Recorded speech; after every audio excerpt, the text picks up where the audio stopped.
Good morning to all of you joining in the audience. Welcome. It's nice to see your lovely faces. And to those of you who are joining virtually, we are just about to get started. We have quorum already, but we're going to let some people settle in and we'll be starting in just a couple of minutes. Thanks for hanging in there with us. We are going to be recording this meeting on YouTube and WebEx. So you're consenting to recording by participating. Thank you. Okay.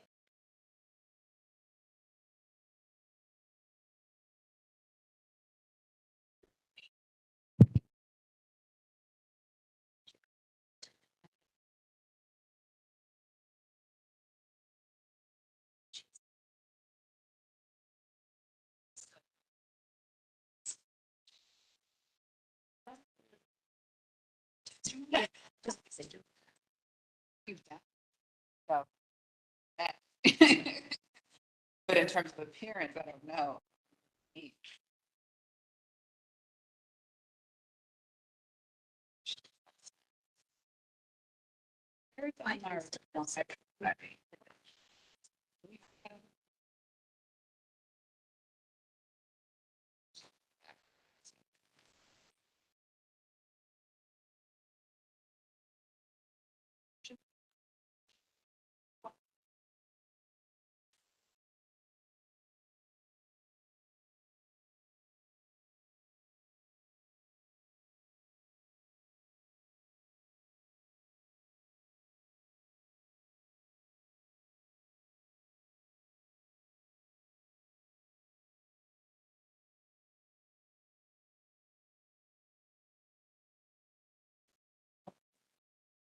Thank you.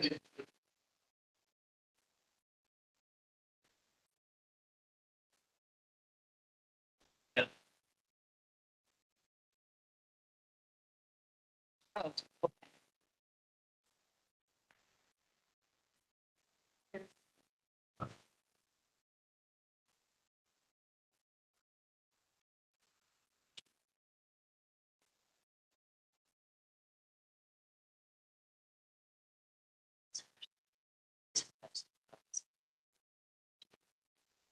Oh man, it keeps.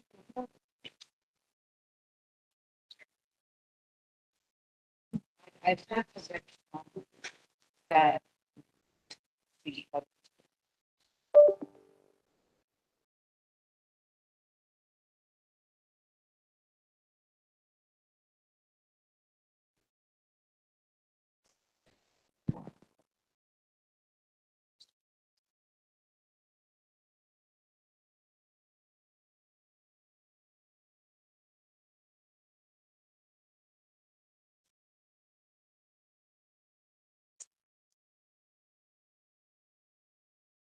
Good looking like you do your term or.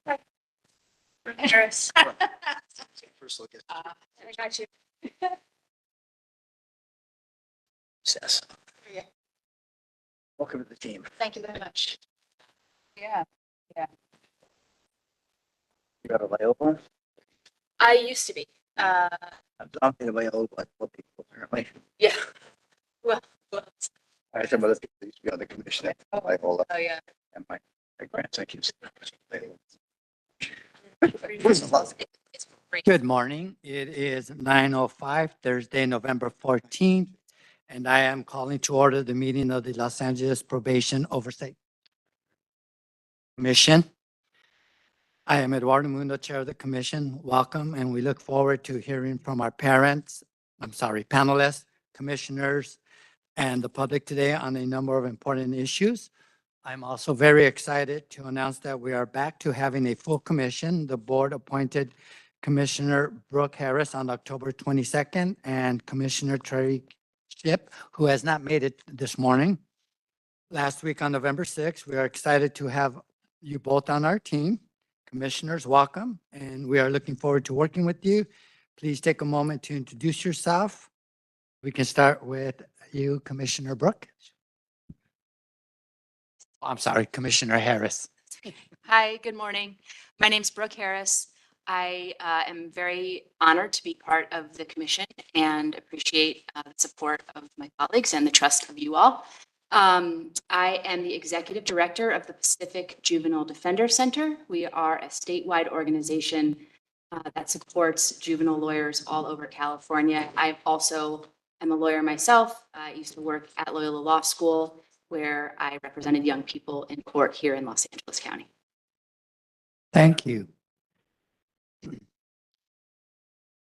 And welcome. Now I will turn it over to Wendy Julien, our Executive Director, to explain how you can participate during today's meeting, and then she will call the roll.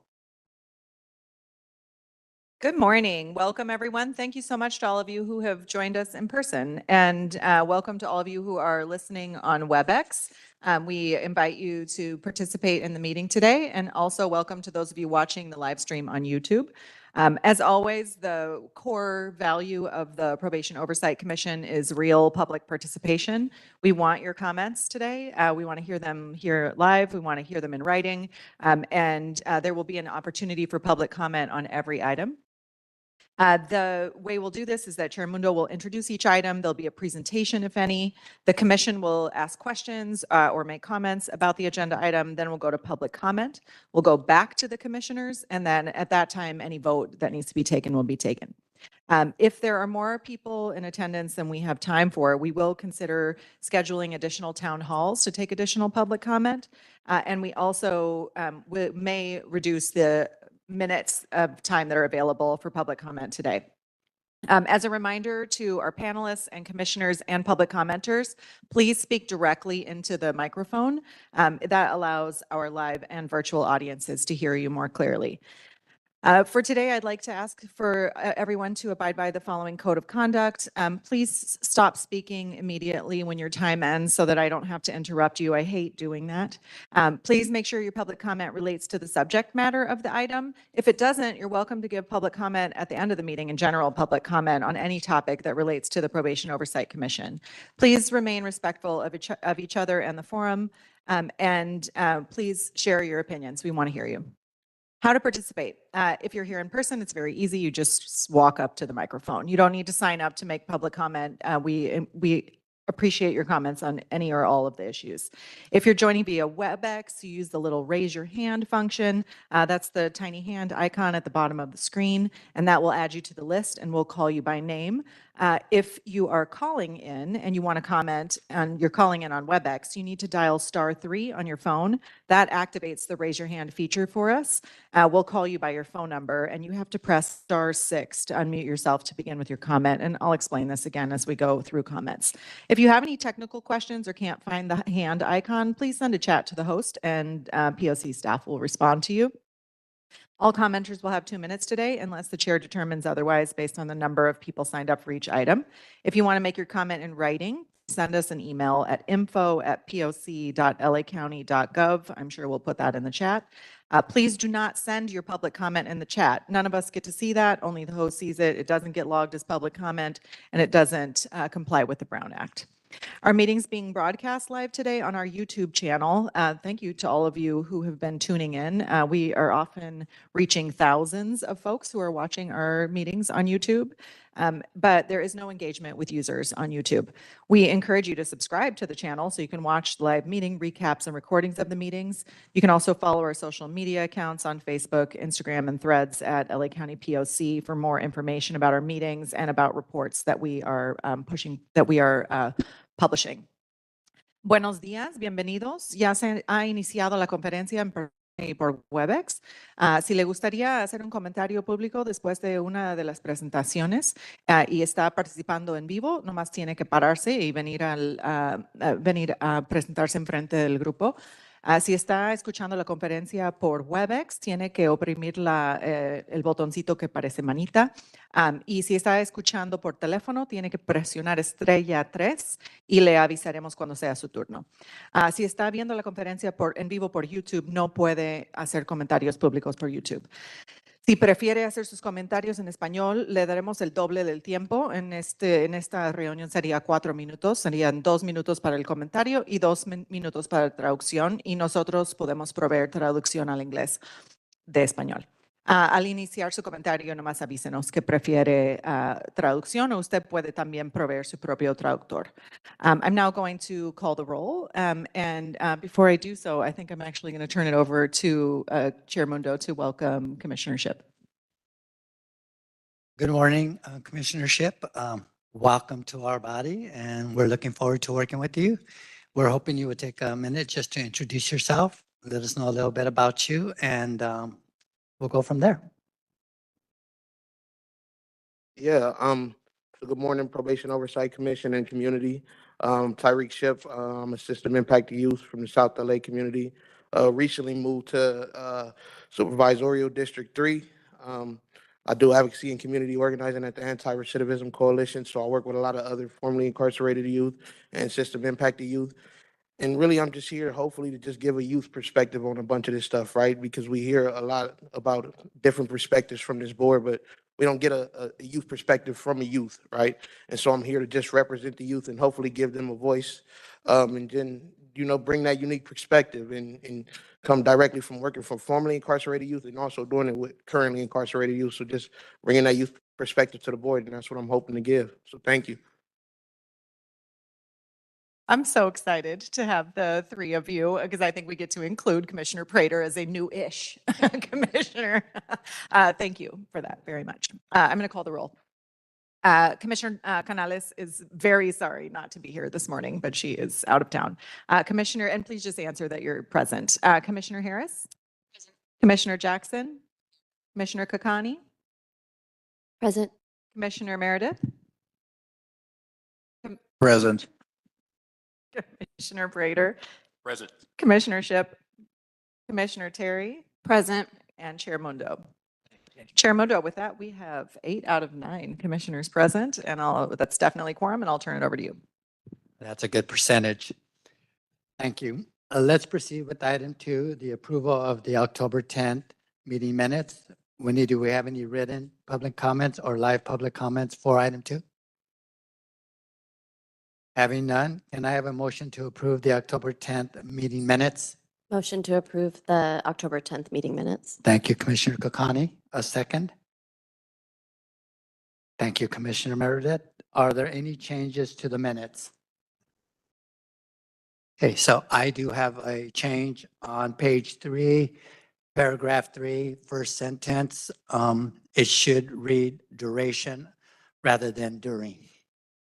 And that's my only change. Any others? Hearing none, commissioners, please vote with a voice vote. Aye. Okay. Thank you. Motion carries.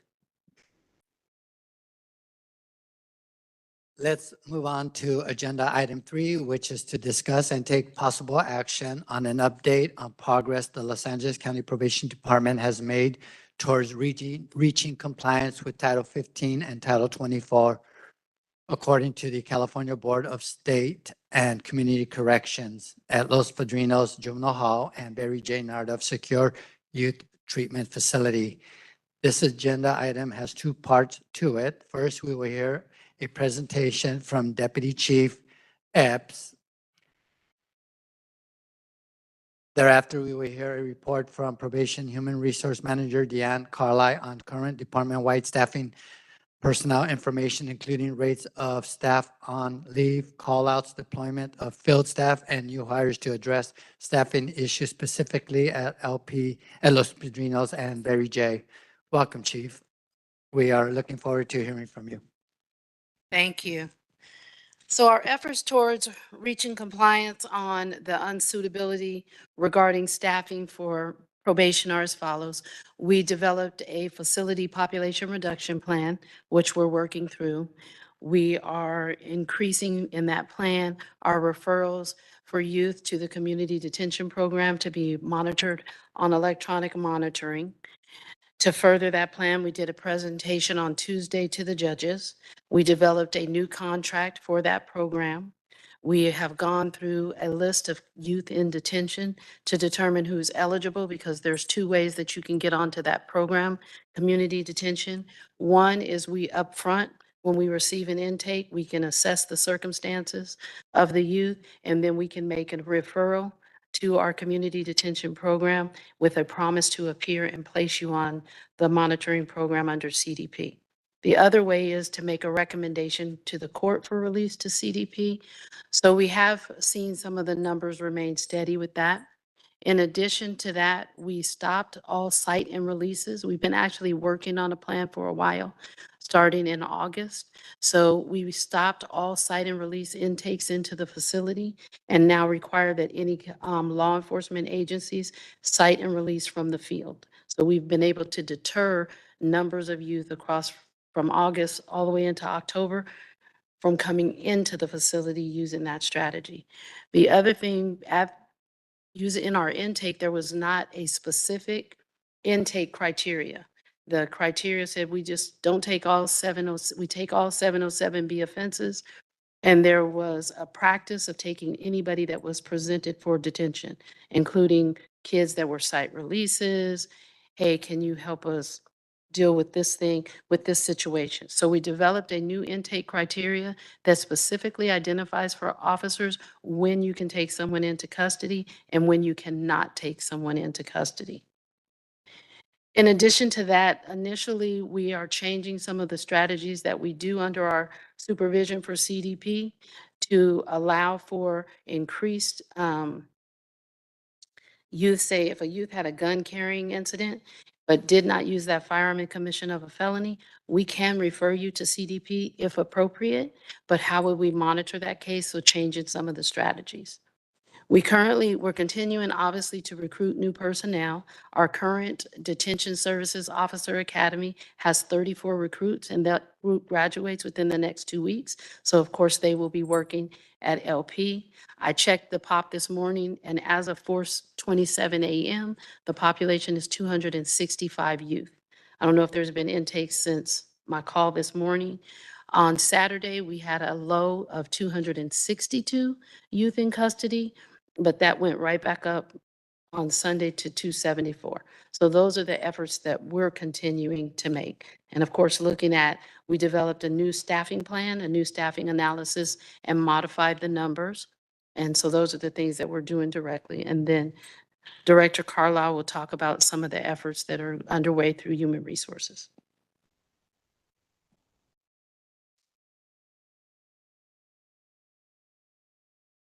Before you start, Director Carlisle, I'd just like to say for the public that we did receive yesterday afternoon a staffing analysis report that I'm sure we'll be hearing about right now. It is attached to the agenda under this item. The link wasn't working until this morning because we didn't have the report, but you can now see it publicly.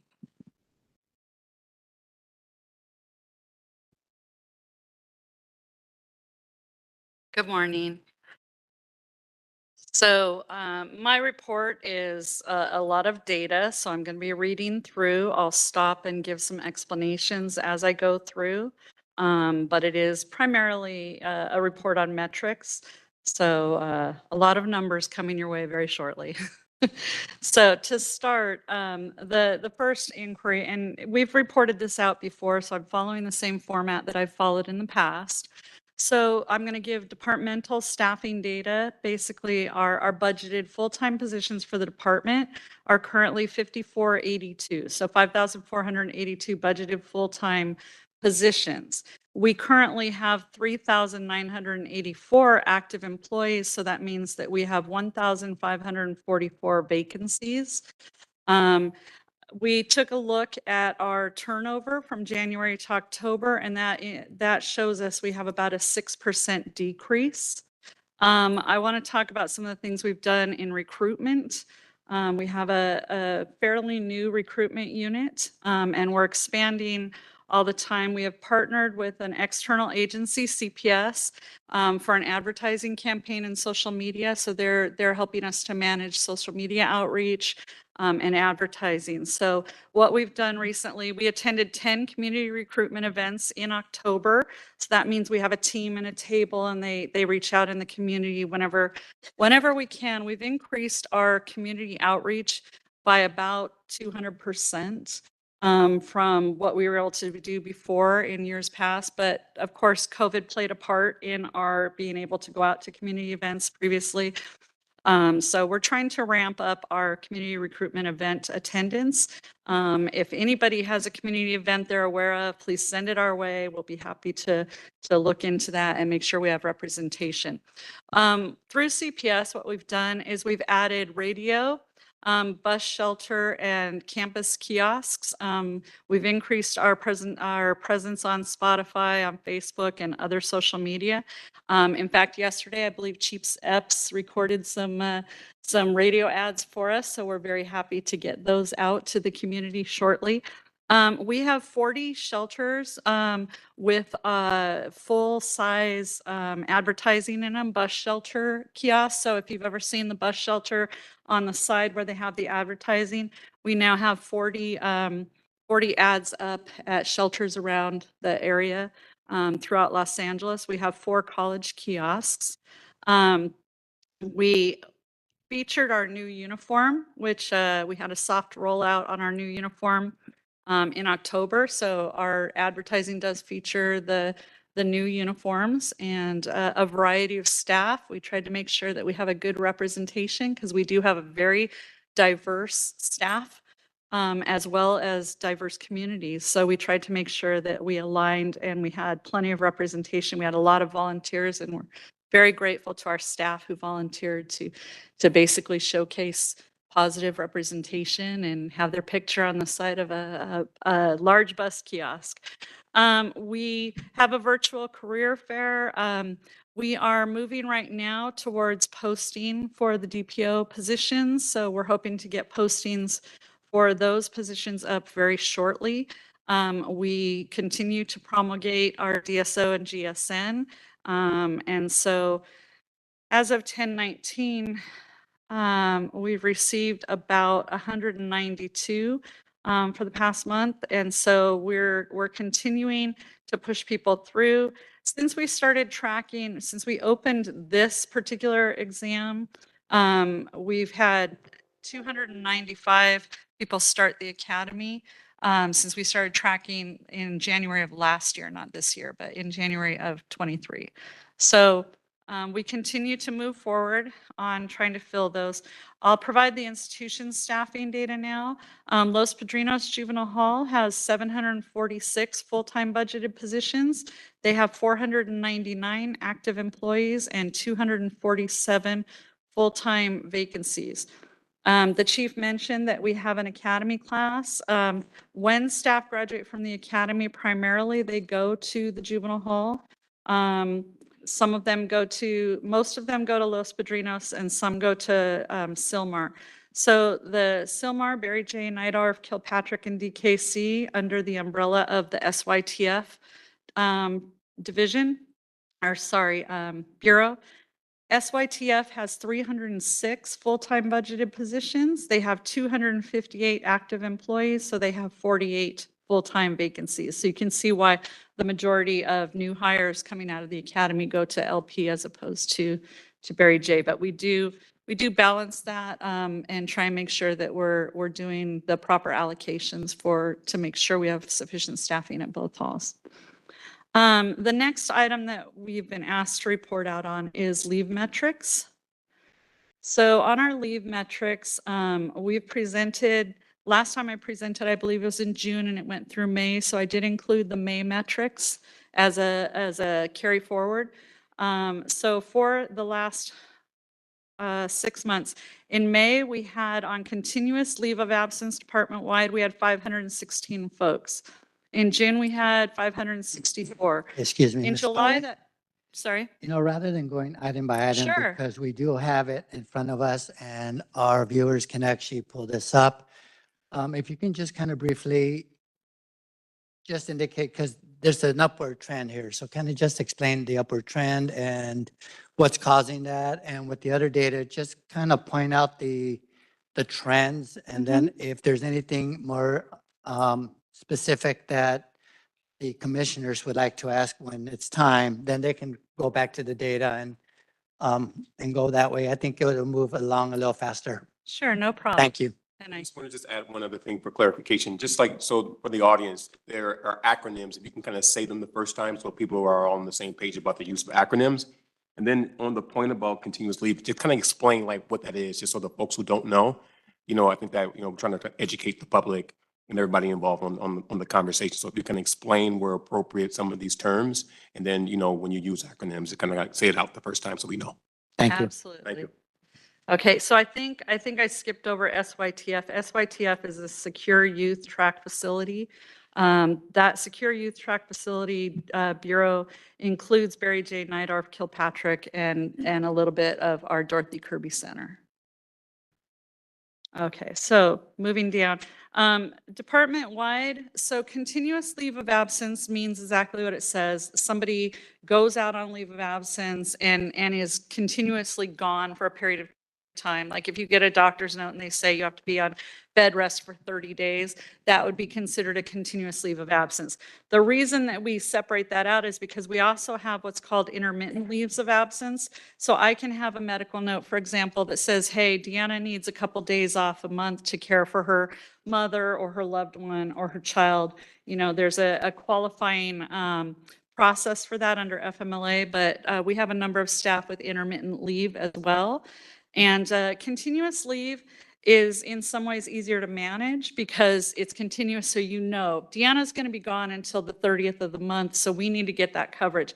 Intermittent leave is challenging because it could be, I could call this morning and say, hey, my mom has a doctor's appointment or needs to go. I need to be off today. And so it's a little bit harder to manage intermittent leave. That's why we want to report out on both, because we manage both a little bit differently and they do impact our staffing in slightly different ways. So yes, as pointed out, we do have we have an upward trend, and I can explain sort of behind that. So there are a few things that impacted our continuous leave of absence. We implemented a rotation accommodation for our field staff back in May, and we were working throughout May and June of this year to determine how many available realistic assignments we have for staff in the field, and any assignments that we could give to people for short-term accommodation, so temporary accommodation. We assign them and we track them. Because we have more people who are requesting accommodation than we have positions that can be modified appropriately. We are unfortunately in the situation where we have to approve leave of absence as an accommodation. So if we don't have enough light duty or temporary modified duty positions, then we are approving staff for a leave of absence for the duration while they recover and they're able to return to work. So what that requires is us, and we implemented this process in juvenile halls back in 2018 because we had similar issues there. And so what it requires is for us to track and to be equitable. What we do is we do a 90-day assignment because we know we have so many other people waiting. We want to be fair and equitable to everyone. So we do 90-day assignments. We track those 90 days. And then once somebody has completed their 90-day assignment, we go ahead and we rotate them back on leave if they're not able to return. If they're able to return, then we move somebody else who's waiting for one of those assignments onto it. So it's a continuous process. It was just implemented. So it took a little bit of time, but the dip that you see in July and August of 24, we think can be attributed to that because there were some people who, when they were contacted, they submitted new notes to release them back to full duty work.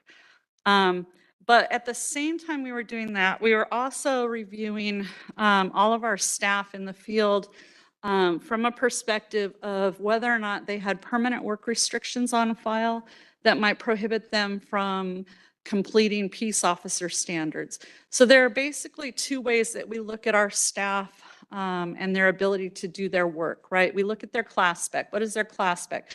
A classification spec, and they're online at the CEO. You can look at every position in the counties, every classified position, and you can see these are the essential functions that we would expect someone to do day to day. Now, the post guidelines are kind of the overriding guidelines for what a peace officer should be expected to do. So what we're doing now is we're looking at both the post requirements for a peace officer and our classification requirements. And if there is a restriction on file that might prohibit someone, for example, if you look at the post guidelines, they have to be able to effect an arrest, to intervene, to keep the peace. There's a number of things that peace officers are required to do. because they're peace officers. So we're looking at those two, and what we found is we have a number of staff who are not able to hold peace officer status because of whatever particular permanent work restrictions they have. The county has procedures for how we handle permanent work restrictions. And again, we don't have enough assignments to accommodate everybody. And so that separate group that also is pending a reassignment to a different classification, and that process can take up to 2 years, they are placed on a leave of absence pending a reassignment because they can no longer do all of the functions of a peace officer. So we have that group as well. So we believe that that's accounting between both of those for the increase in numbers. And as of the end of October, we have 656 staff department-wide on continuous leave of absence.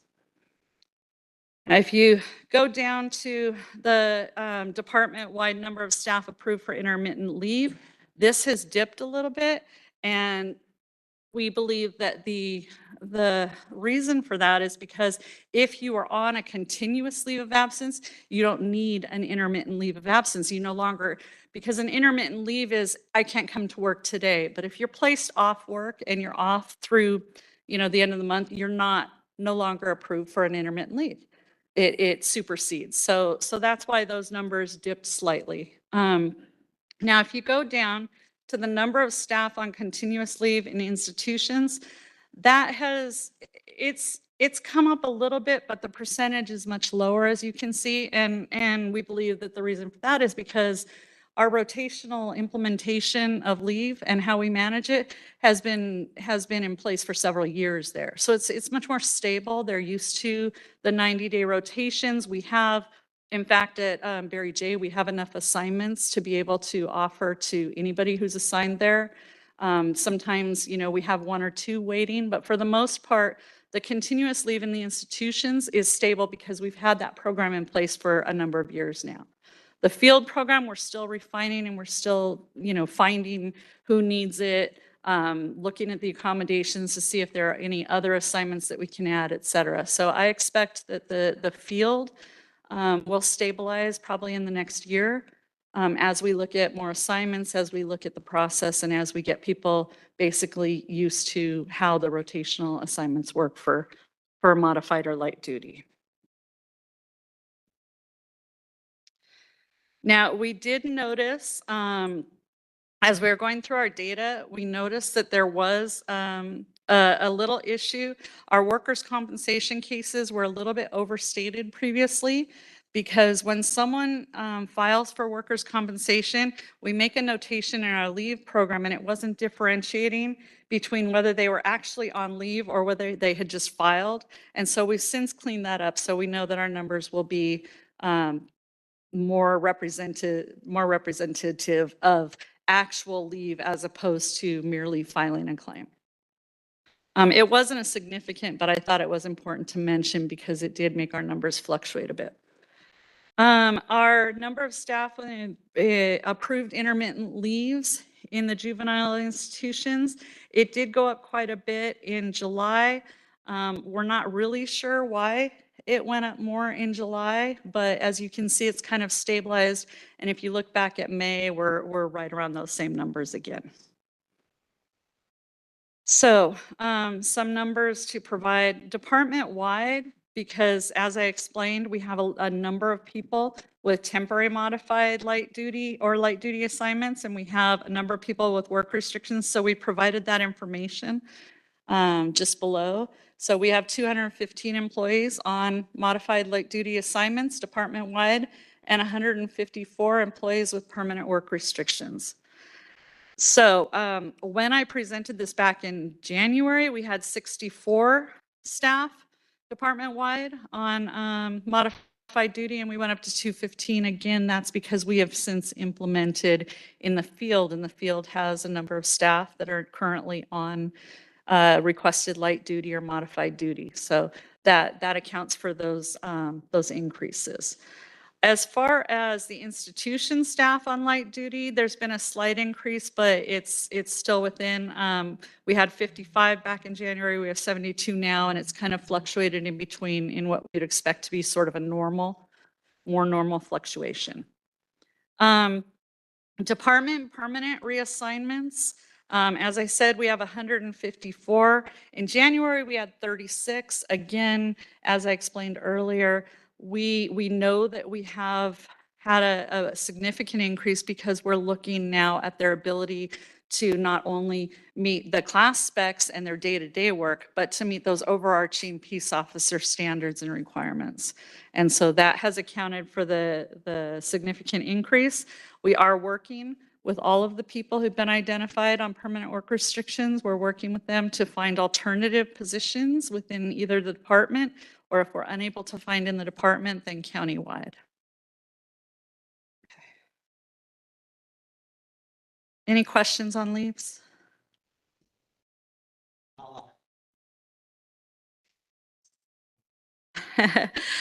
So I did include metrics on the attendance project. I have spoken on that before, so I'll be very brief. We're still focused on addressing attendance as a root challenge for us in staffing at the juvenile halls. So those efforts that we've put in place continue. And so there's some data there just showing how we have addressed the attendance project so far. We did add in a focus on both no call, no show attendance as well as tardiness, because all of the varieties of attendance issues we have impact staffing. So those numbers are presented there. As I said, I have talked about the attendance project before, so if no one has any questions on that, the update is there for your review.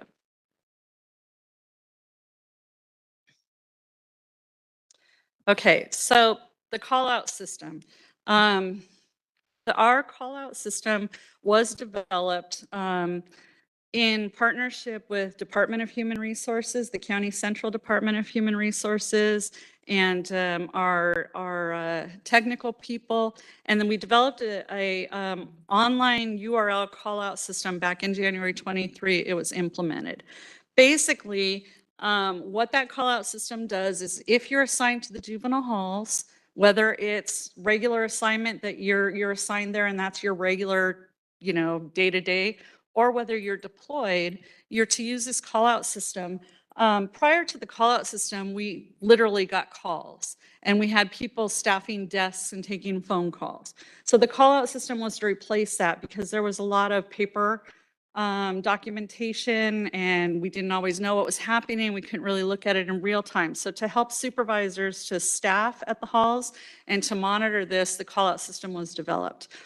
So the call out data is provided in the next section, and it provides the shift numbers and the average number of call outs and things.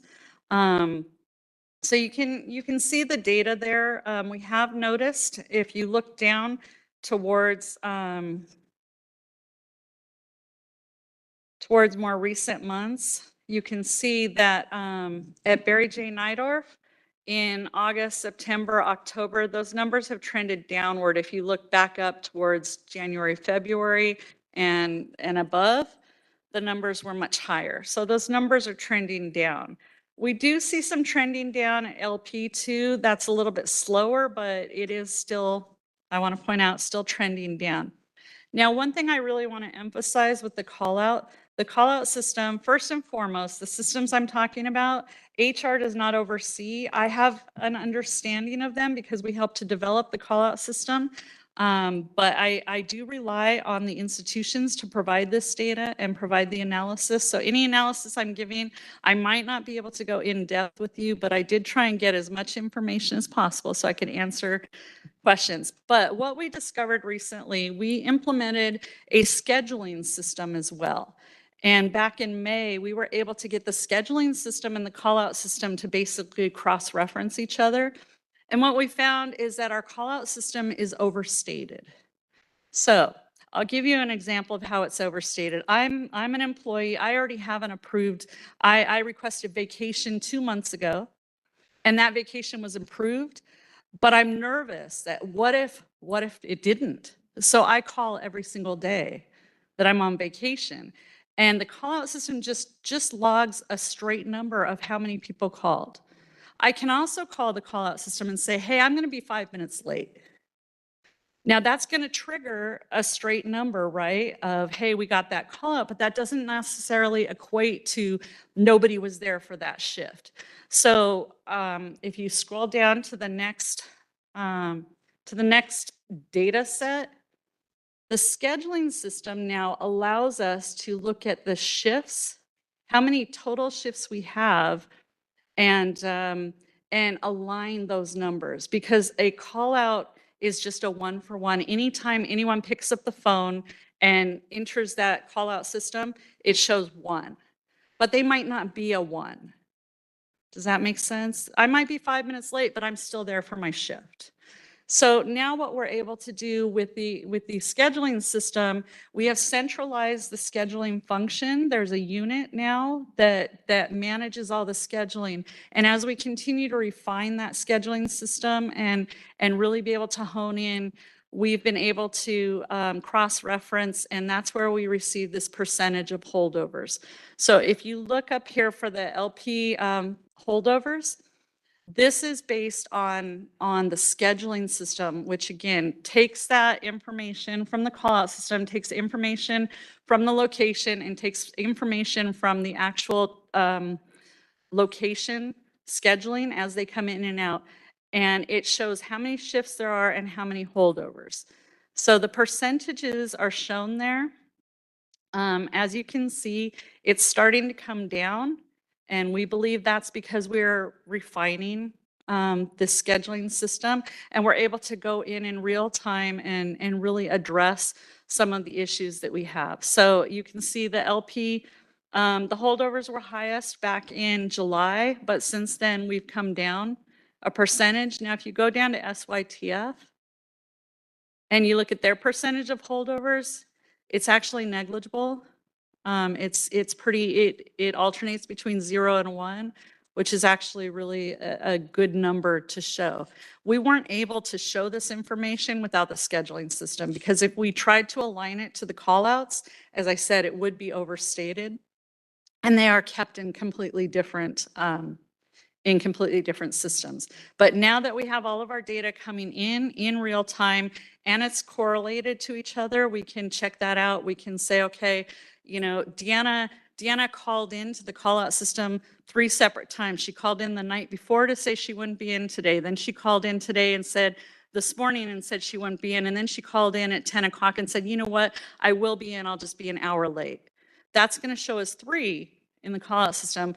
But technically, if my shift was supposed to start at 8 and I come in at 10, there's no need to hold anyone over to cover me. Okay, I'm thoroughly confused. Okay, right up front. On this call out system, it's not telling me if they're on holiday, vacation. I mean, there's no breakdown on this when they're calling out. That's what I'm looking at. So yeah, it shows 3 times, but it doesn't show if they're calling in sick, holiday, or what. So the call out system does have a lot of data in it. It is self-identified. So again, if I call out and I say that I'm calling out on FMLA, I can choose what type of leave, and I can identify. So let's just say I identify I'm going to use sick leave, but I'm calling out to use FMLA for my parent. I'm not allowed to use sick leave to call out for a parent. I'm only allowed to use sick leave if I'm calling out for my own health. So they might say vacation, but we have to circle back and say, hey, you know, vacation is not the appropriate use. So we do have that data. The system does track all of that data, but it's not necessarily validated or useful data. It is self-reported data. I'm going to call out and say, I'm going to take vacation. Maybe I don't have vacation. Well, to use your example, if somebody calls in late, it shows as a call out, correct? Mm-hmm. This doesn't tell me anything except I got a whole lot of call outs with no explanation. That's where I'm confused. So we can provide, we can pull information from the call out system, but it's self-reported information.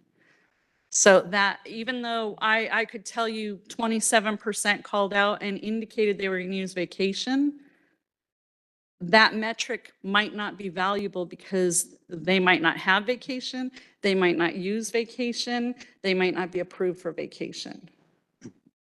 So it really is the call out itself that significantly impacts the facility. What time they use or what they're requesting it for is not as significant. We do go back on the back end and check all that because again, we have staff who call out and say, I'm calling out FMLA.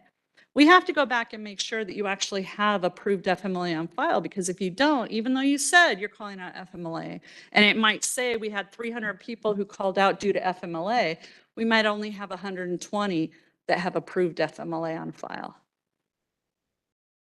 And that's for us on the back end. We use that system to verify, but it's not very accurate to report out because it's all self-reported data. And as I said, sometimes staff self-report 3 times for the same day. Thank you. Report continues, or are we done with the report? That is all of the information that we provided. Are there any specific questions? Perfect. Let's get this meeting back in order. Commissioners, well, thank you. Commissioners, do you have any questions or comments? Please raise your hand and wait for your name to be called so we're not speaking at the same time. Commissioner Meredith? I actually have several questions. One is on one of these reports, I hate this microphone. On these reports, it talks about Central Juvenile Hall on here. We have staff at Central Juvenile Hall? We do have some staff at Central Juvenile Hall. I believe it's still being used for medical and some other storage type things. So we do have some staff still assigned to Central Juvenile Hall. Okay, that was a big question I asked. I kept seeing Central Juvenile Hall on here for call-outs. Right. And again, I was close with, I'm still confused on this call-out system. It doesn't seem to be valid to me if somebody's calling in late and we're recording it as a call-out. Commissioner Harris? Thank you. I have sort of two-part questions for both of you because I'm trying to understand the ratio of young people and staff and what constitutes a safe facility. So there are 499 active employees assigned to Los Padrinos, right? Is that from the first? Yeah, first page? budgetarily, so permanently assigned to that location. Okay. And so is it correct? Am I reading this right or understanding you correctly that if I go to the page of the number of staff on continuous leave for the juvenile institutions, that 203 in October of that 499 were on continuous leave?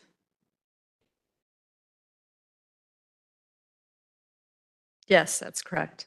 Okay, so that leaves 296 employees who are actually available to come in to work. That's correct based on the information. Yes. And then there's another 104 employees who are on intermittent leave. Correct. Okay, so that's not, we can count them sort of, we don't have to subtract them from the number of available employees on a given day. Right. No, we check our intermittent leave numbers to see usage rates, and it's actually not that impactful. Most people are using it, intermittently, periodically here and there, but if we have someone, and I won't get too deep in the weeds, but let's say I have an intermittent leave that's approved for 3 days a month. If we note at the end of the month that I've called out 8 times, we're going to have a new interactive meeting and say, hey, Deanna, it looks like you might need to up your interactive leave request and things like that. So we address it pretty much as quickly as we see that it's going out of bounds, for example. But most of the staff with intermittent leave are using it intermittently. Okay. 1 or 2 times a month. Okay.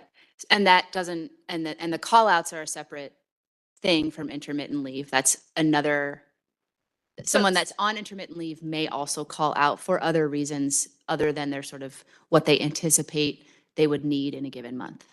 Sure. So the call out is a direct, that is basically like calling your supervisor if you're missing a day of work. That's replacing that. So I would call and say, hey, I need to miss a day because my laundry exploded, or I need to miss a day because of FMLA. Okay.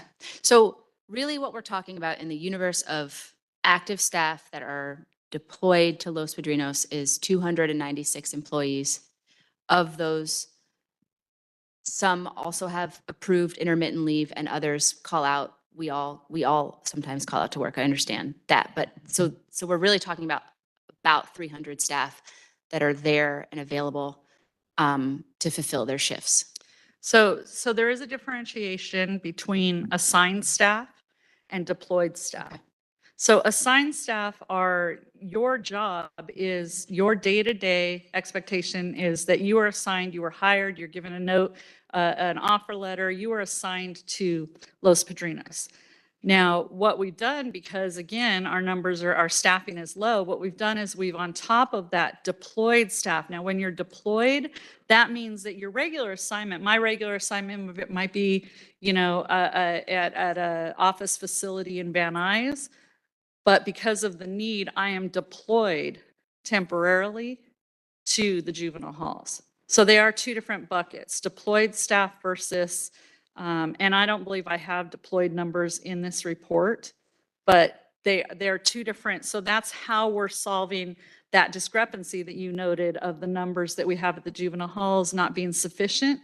We are then sending in deployed staff to fill in those gaps. And I think Chief Epps can speak a little bit more to that information. Mhm. It'd be helpful for us to know specifically how many are deployed, just if you Okay. have. I do not have the number off the top of my head, but I'll tell you who does. Ms. Casada right there. Ms. Casada, could you come up to the podium and tell us the number of deployed staff to LP? Now, as she's walking, a deployed staff is somebody who essentially has been reassigned, not for a Yes. day-to-day, but reassigned for the 90-day or the period that we're using now. Yes, 60-day rotation from a field assignment into the facility. Thank you. We're currently at about 100, Straight into it. Thank you. Sorry. we're currently at about 183, and we're adding more each week. So we've got some who are in the process of finalizing training, and they will be deployed and added to that pool. There are about 20 of those that have, since deployment, gone out on a leave of some sort. And so we're probably at about 160, in the 160 range for actively deployed this week. Thank you. Thank you. Thanks. So, Ms. Epps, could I don't mean to, okay.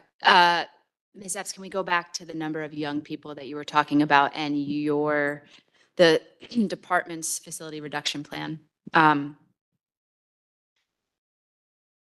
What is the ideal population, given what you see here? So, sorry, what is the ideal population of young people, given what you see in the staffing? What's the ideal population for the department? So I wish I could give you a number. So there's no ideal population for a facility because it's always going to depend on where are the calls for services throughout the county, law enforcement service, and what is a bookable offense.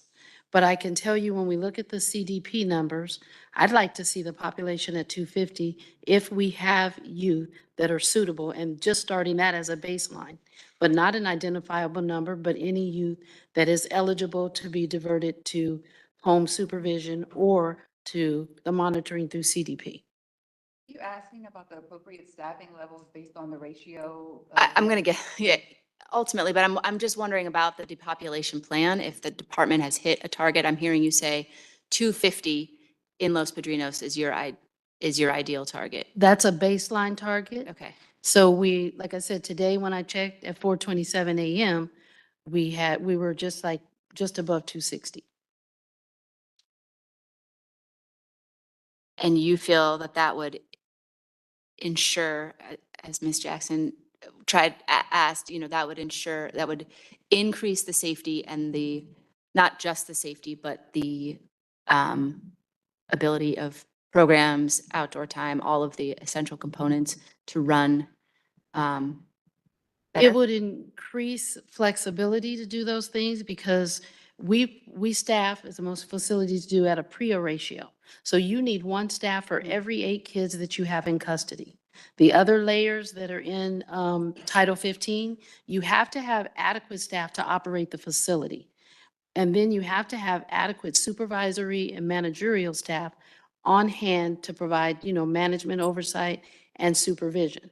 And when you talk about adequate staff to maintain the facility, so that's what you would refer to as your ancillary post. That's medical movements, that's intake staff that help to do any new intakes, and all of those other supplemental services that you really don't see. Getting kids up for court and getting them to transportation, so those things. So you have to have those factors into your number as well. Okay, I'll let my colleagues jump in. Commissioner Kakani, one-part question. One part question, I'll do my best. That's a big ask, Chair Mundo. Okay. Sorry, I have things everywhere right now. Maybe I'll start with Chief Deputy Epps and your report back related to LP and the, I guess, the desire to get back into compliance, because I didn't really hear like a specific intention, right? As noted in this letter from the acting deputy director, Mr. Wicklander of the Board of State and Community Corrections, right? I mean, the clock is ticking, and you technically have until, is it December 12th? December 12th. To come back fully into compliance, just as it relates to staffing. I'm not talking about the comprehensive inspection that occurred in October, where there are a number of issues that are out of compliance and wildly concerning to me. But you mentioned the reduction in population plan. Is that the same plan that's referenced in Mr. Wicklander's kind of letter to probation that has no completion date? Or is it like a modified plan? No, that's the same, but reductions are going to be an ongoing process. Of course. To say, hey, we will be reduced by this date. People get released daily from court, as you know. People come into custody daily. So to put a finite date on that, we certainly could have said, hey, this, but that's an ongoing process. I imagine that plan is in writing? Yes, ma'am. Okay. Could you share that with the commission, and so that it could be also available to the public, just for sake of transparency? I know you mentioned a number of things related to increasing CDP, stop, cite, and release into facilities, new intake criteria, but it would be great to know, like, what exactly is that criteria? What exactly are the goals and the criteria for CDP? Things of that nature. We do have the plan in writing, and it was provided. We did make some Provided modifications. to the Yes, commission? it was. And in addition, just today, like I said, we had a presentation to the judges about how we intend to expand the use of CDP. And I did provide a copy of the PowerPoint as well to the PLC, and I can send an electronic copy. It's, I'm looking at Janae. I think it's called Detention Reduction Plan. I think Yeah. that's what it And- says on the top of the title. It was provided at the last meeting. And I'm going to ask Janae to look for it and put the link to it in the chat. Okay. And I will also send it back around to Okay. commissioners. Thank But you. yes, it's like a 4-page. It's like a 4-page, and I'll document. send I'll send the revised, because there are a couple things that we revised in it. But if there's anything, I can answer any questions you had Okay. specific to that. That would be great. And then as it relates to the issues of noncompliance that LP finds itself in as of the October comprehensive inspection, use of force, decontamination policy, the grievance process, I mean, all the things that feel, visitation, all the things that feel, wildly unsafe for young people and the staff who are charged with supervising them. Is there a corrective action plan that is being devised related to those things? Yes, there were 9 areas of noncompliance from the comprehensive. And the corrective action plan is due to BSCC on December 22nd.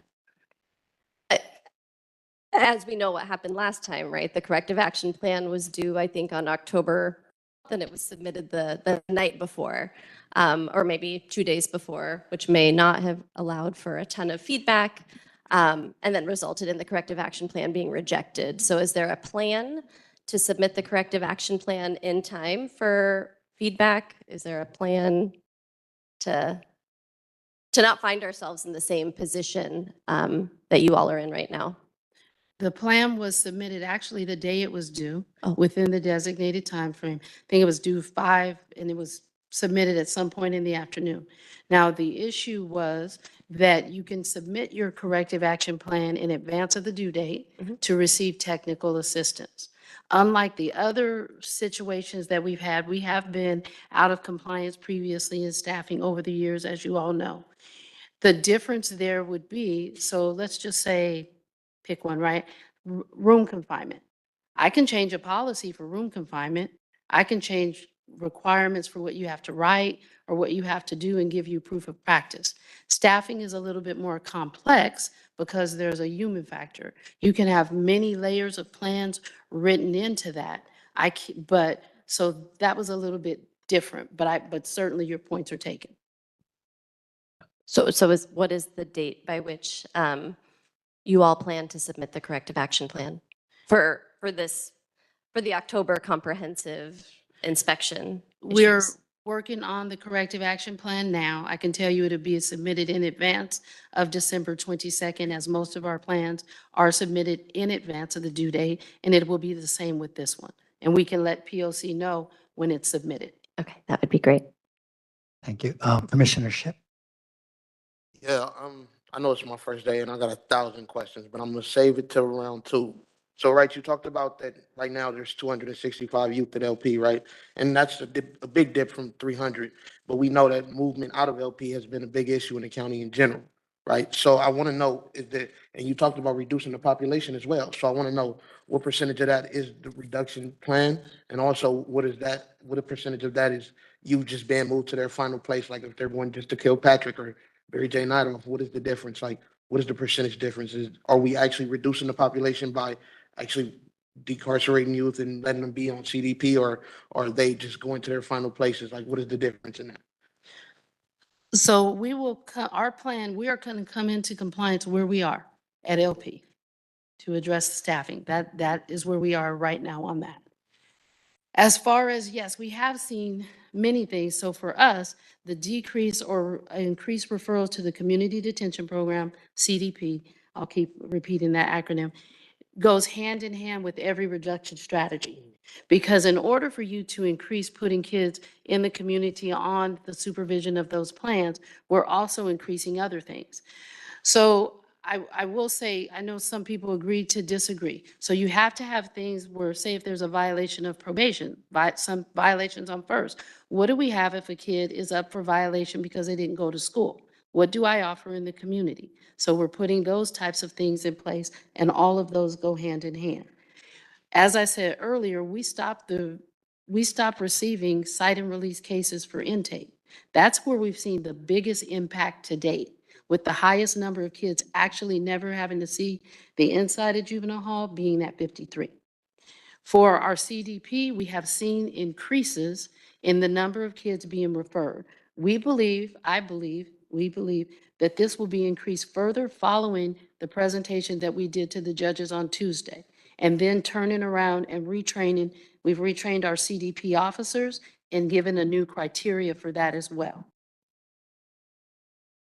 Okay. And then I have just one more question, right? As far as oh yeah, I'm sorry. Everybody can hear me? All right, cool. As far as reducing this population goes, I see the corrective action plan was denied for this, right? Is there a completion date? And I know Commissioner Connie kind of touched on this a little bit, but is there a completion date? Because that's the reason that it failed. Will there be a completion date? And I know you said you're working on the corrective action plan, but would it be possible that we can get a little taste, just because we have so much community in here and they want to hear about what we plan to do to correct this staffing issue and all the issues inside of there? So can we get a little taste of the corrective action plan as far as it comes to staffing? So the corrective action plan that we submitted to the state is the one that stands. We did revise it when we got the notice that the corrective action plan was denied. That plan too, we were told, hey, it's after the due date, but we, on our own, sent something in, hey, we revised it, still not acceptable.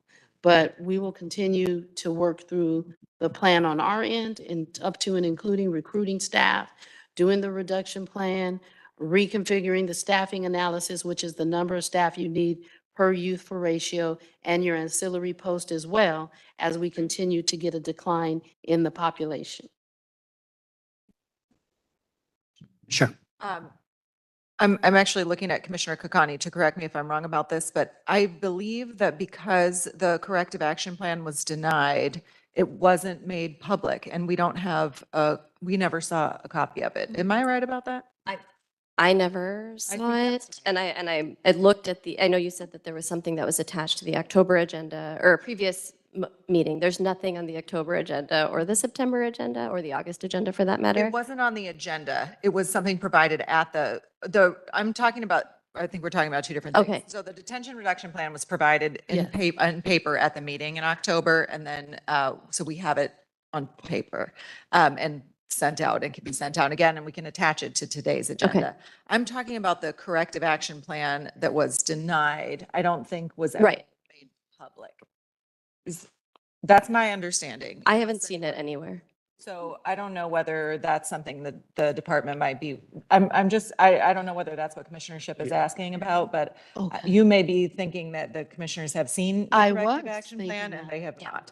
Okay, so I will check because I'll be honest, I've never been in this situation of, well, this second time that since I've been here for an unsuitability issue, but I've never been in a situation where a cap was denied, not public. So I will find out my parameters if we can share it. And if that's the case, I will notify when I get back to the office and we will provide this if I'm able to.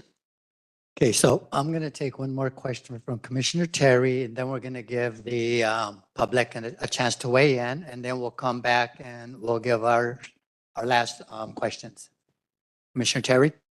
Thank you. I was just wondering, I know you shared a lot about the staff recruitment, and I was wondering if you all could share what's happening around staff retention, specifically how are staff concerns around safety and a lot of the issues that we hear about. Yeah, what are you all doing to retain staff, and then how are you all addressing those concerns, internally with current staff? I talked the last time about us rolling out proactive supervision. We're still actively doing that. And I do know that our consultant who helped develop that has agreed to come in and do a presentation because the commission did ask for a presentation on that. So he is available next month to do that. I know that we are working on a staff retention plan that is not complete yet, looking at the issues. I know there was something that Ms. Carlisle mentioned about the 6%, because what we found, some of the people exiting either through retirements or taking other jobs is not significantly high percentage. So looking at staff retention and staff morale, we are looking at a plan for that. So I can share that when we're done. I believe that we should have something next month, so I can come back and do that so that it's more clear, instead of me just giving off the cuff answers. Thank you. Okay, with that, Wendy, do we have any written or live public comments for item number 3? Thank you, Chair Mundo. Yes, we have received written public comment that's already attached to the agenda. If you'd like to submit written public comment, please send it to info@poc.lacounty.gov. If we get it by 5 p.m. today, it will be attached as part of the record for this agenda item. We'll start with public comment in person. For those of you who'd like to make public comment, please make your way up to the podium. And are we able to put the timer up on the screen? That would be awesome, if possible. If not, I'll keep the timer and let you know when it's over. Welcome. Deputy Probation Officer Pettis, I want to address what Ms. Carlisle said about a 90-day leave. I'm on a 90-day leave. I left August 13th. I was supposed to return on November 13th, which is passed. I don't need any accommodations to do my job. I was sent home without pay, so I was supposed to do 90 days on, 90 days off, and now I'm not back. So I contacted HR. HR sends me to disability management. Disability management sends me to Chief Epps, who sends me to HR. I'm a little confused if somebody could assist me. Is that's it. Okay, thank you. All right, next. Good morning. Good morning. Jessica Gonzalez from CASA LA Youth Justice Program Manager. I just want to understand a little bit better about the process of probation, making the recommendation for CDP for youth that are currently detained, and whether that takes into consideration the dual status youth who lose their placement when they stay in detention for too long, lose their mental health providers, lose contact with family, and understanding that we're in court all the time for the kids that we get to support. There aren't any DORs being submitted on their behalf. So if a judge is tasked with making a recommendation, also taking into consideration what their participation in programs has been inside, what their treatment has looked like, and they're not getting that report, it's impacting a judge's ability to make a recommendation to also place them in the community. Thank you. Anybody else in person who wants to make a comment? Great. Come on in. And we see those of you who have signed up online, and we will be calling on you shortly. Welcome. Hi, my name is CA. I'm with Layup. I apologize, I haven't had the chance to read the report yet in terms of reducing the population in the facility. You said that they're changing the criteria for intake. I'm curious about the cases that are already existing that might be pre-dispo that meet that criteria. Are they being prioritized to be released as well? So under that same criteria, are those cases be reassessed under that criteria, if that makes sense?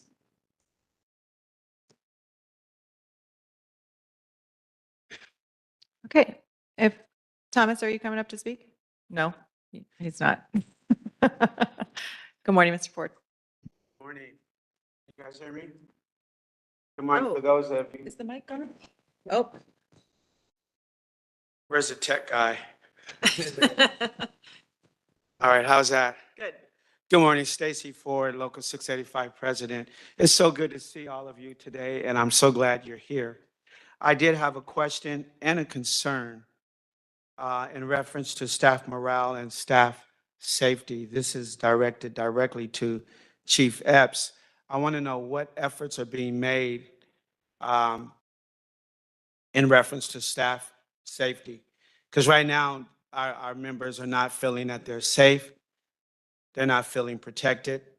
And I want to know, and they want to know, what steps is the department taking to make sure that staff are safe while they're at work.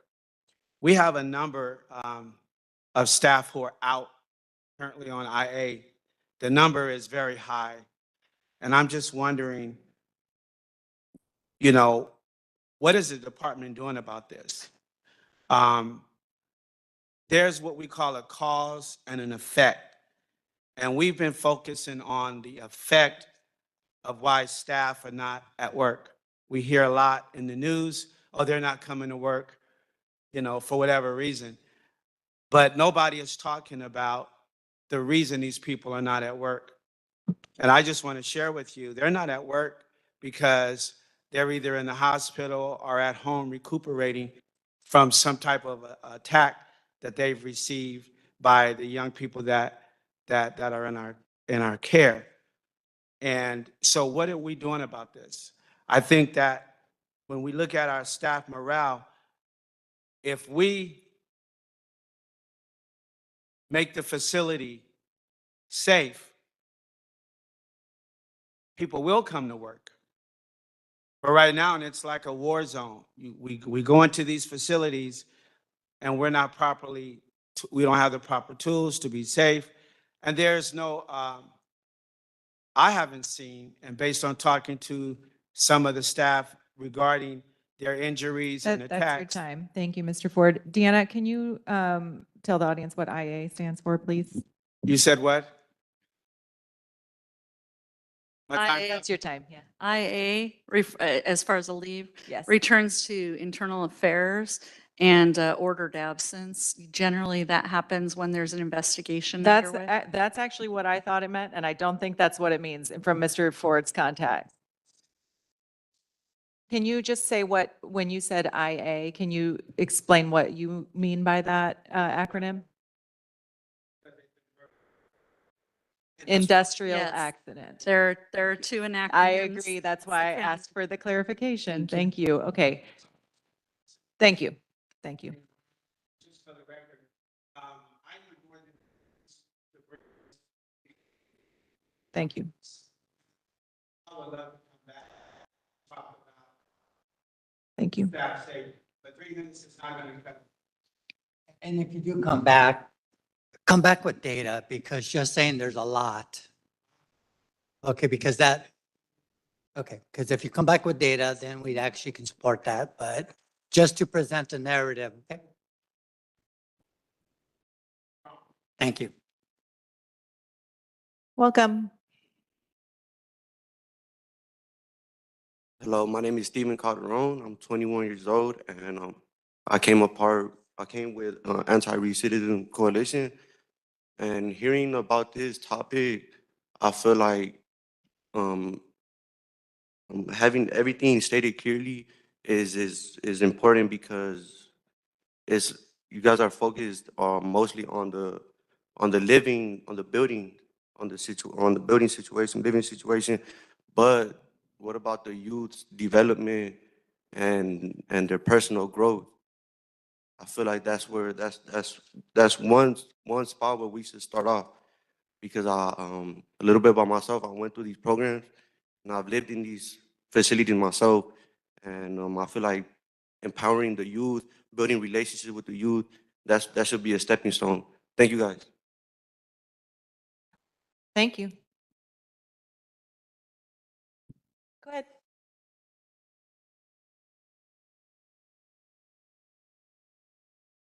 Good morning. My name is Joshua Elijah Charles Sr. I'm an advocate for the Anti-Recidivism Coalition.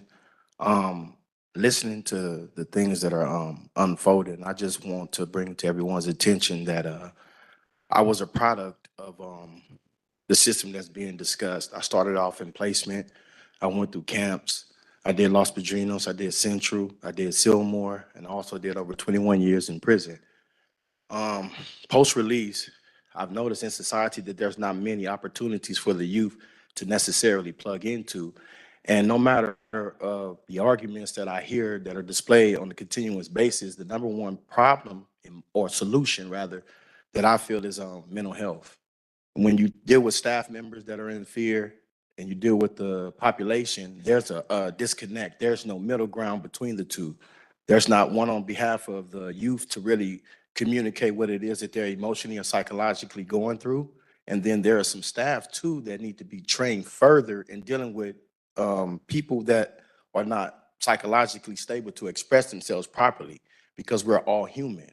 So due to the fact of that being, I've been in circumstances where I have had physical altercations with staff members where they provoked and actually promoted the behavior. They told us that they were getting us ready for prison. And that ended up being my reality. Since then, I did get an associate's degree. I do have 5 trades. I'm currently in college. I've turned my life story around. That's not the end story of my being, but I just want you guys to just keep in mind that when we're passing policies or, you know, what it is that we need to do for staff protection, that we need to lay greater weight to just the mental health. I know it's the funding. I know a lot of things get turned down in legislation. I know it don't work like that, but I feel that there's been a change in the tide and how everything is going. So having that understood while on this journey, I think is very important. That's all I have to say. Thank you.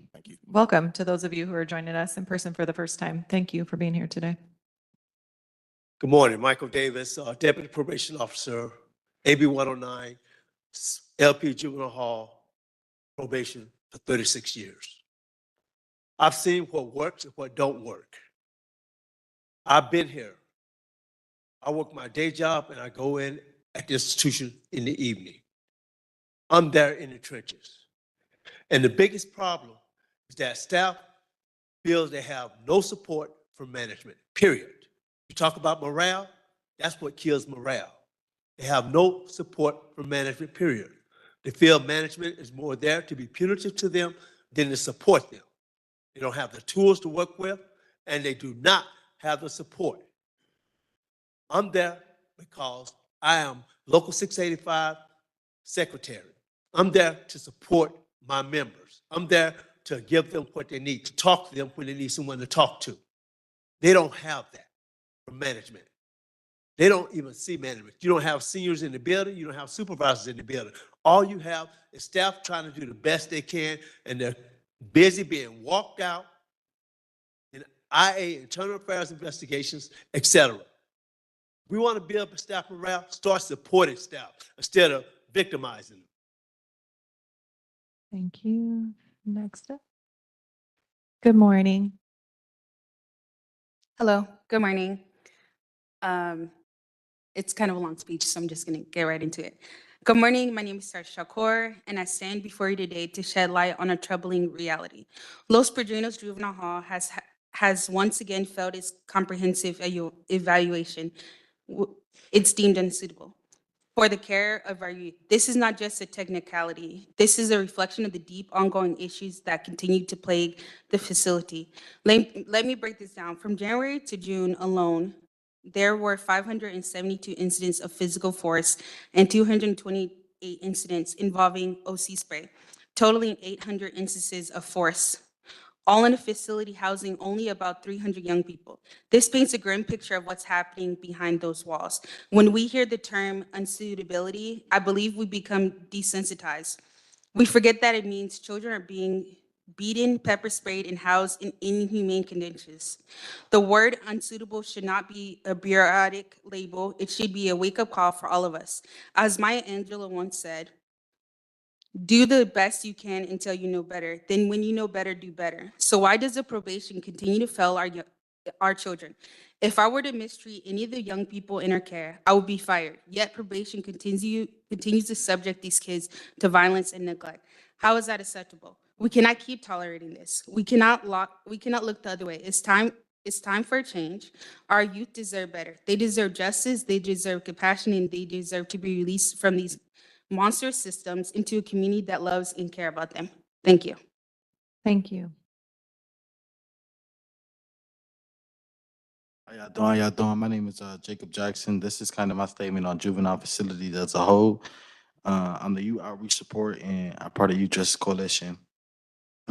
As a representative of the Youth Justice Coalition, I'm here to bear witness to the continued failures of the Los Padrinos Juvenile Hall. Despite multiple promises of reform, LP remains a place where trauma is intensified, not healed, and where our youth are subjected to conditions that harm their mental and physical well-being.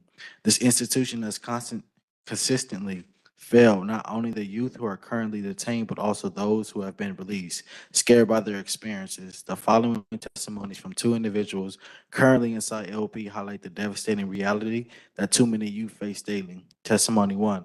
Before I came to LP, I had already been incarcerated, but LP messed up my mental state in ways I didn't expect. I understand that I need to face the consequences of my action, but being in LP turned me into a version of myself I never wanted to be. Here, just a glimpse of what it's like. There are feces come out the drains and no one does anything about it. One of my best friends was unfairly sent to another facility or something he wasn't even involved in. I watched one of my friends drink cleaning solution and collapse in my arm. It was terrifying. It's like we're invisible here unless we make a scene. My thumb keeps dislocating, but medical staff dismisses my pain. The place doesn't care about us. We have to fight just to get our basic needs met, and it's destroying our minds. Testimony 2. Being in here feels like a setup. Probation and the staff treat us like monsters instead of helping us grow. My friend Tyrone and another guy named Gilmore were sent to the county for something they didn't do. Probation just seems to look for a reason to push us down. I once fell and hit my head really hard and had a concussion for at least a day. I was isolated for hours, begging for medical help, but no one came. I even drank cleaning solution just to get someone's attention. It still took hours before I got any help. It felt like torture. This isn't a place for growth. LP doesn't heal us. It just makes us more unstable. My conclusion of this is these testimonies expose a grim reality. LP isn't prioritizing the mental, physical, or emotional health of its residents. The facility has been cited numerous times for being out of compliance and deemed unsuitable for youth. Jacob, by the I'm BAC. sorry, I have to cut you off. That's your time. Thank you. And for the version of yourself that you are today.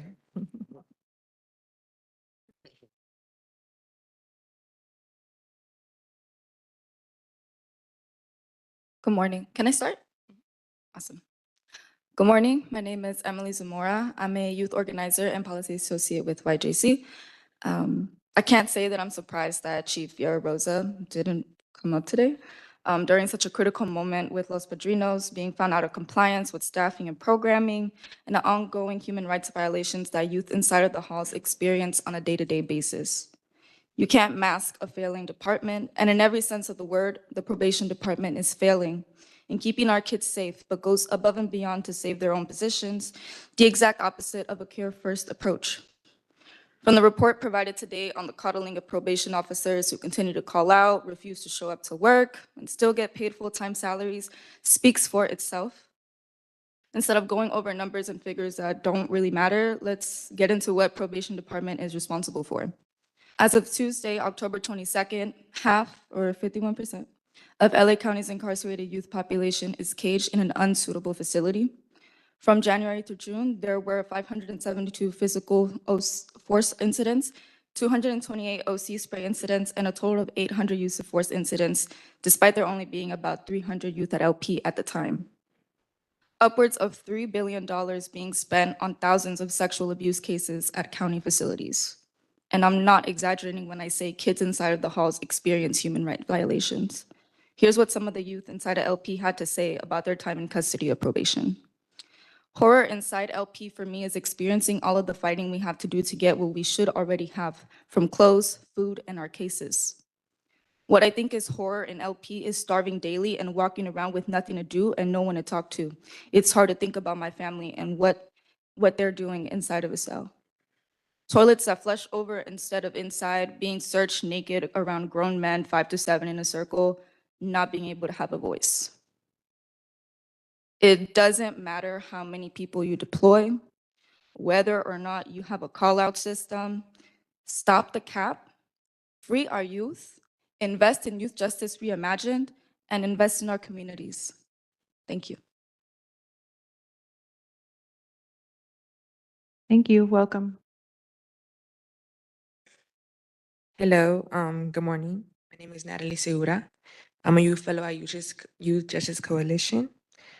I'm here today to talk about how youth deserve care and not cages.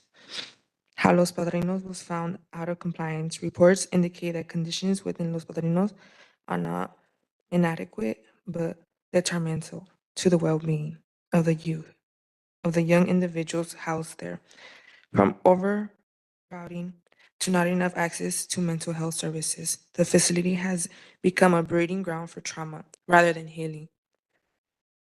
Youth are suffering in silence, facing harsh treatment that makes their vulnerabilities worse instead of addressing their needs. Just imagine being a young person in a facility that is meant to rehabilitate and support you, yet facing prolonged isolation in your cells.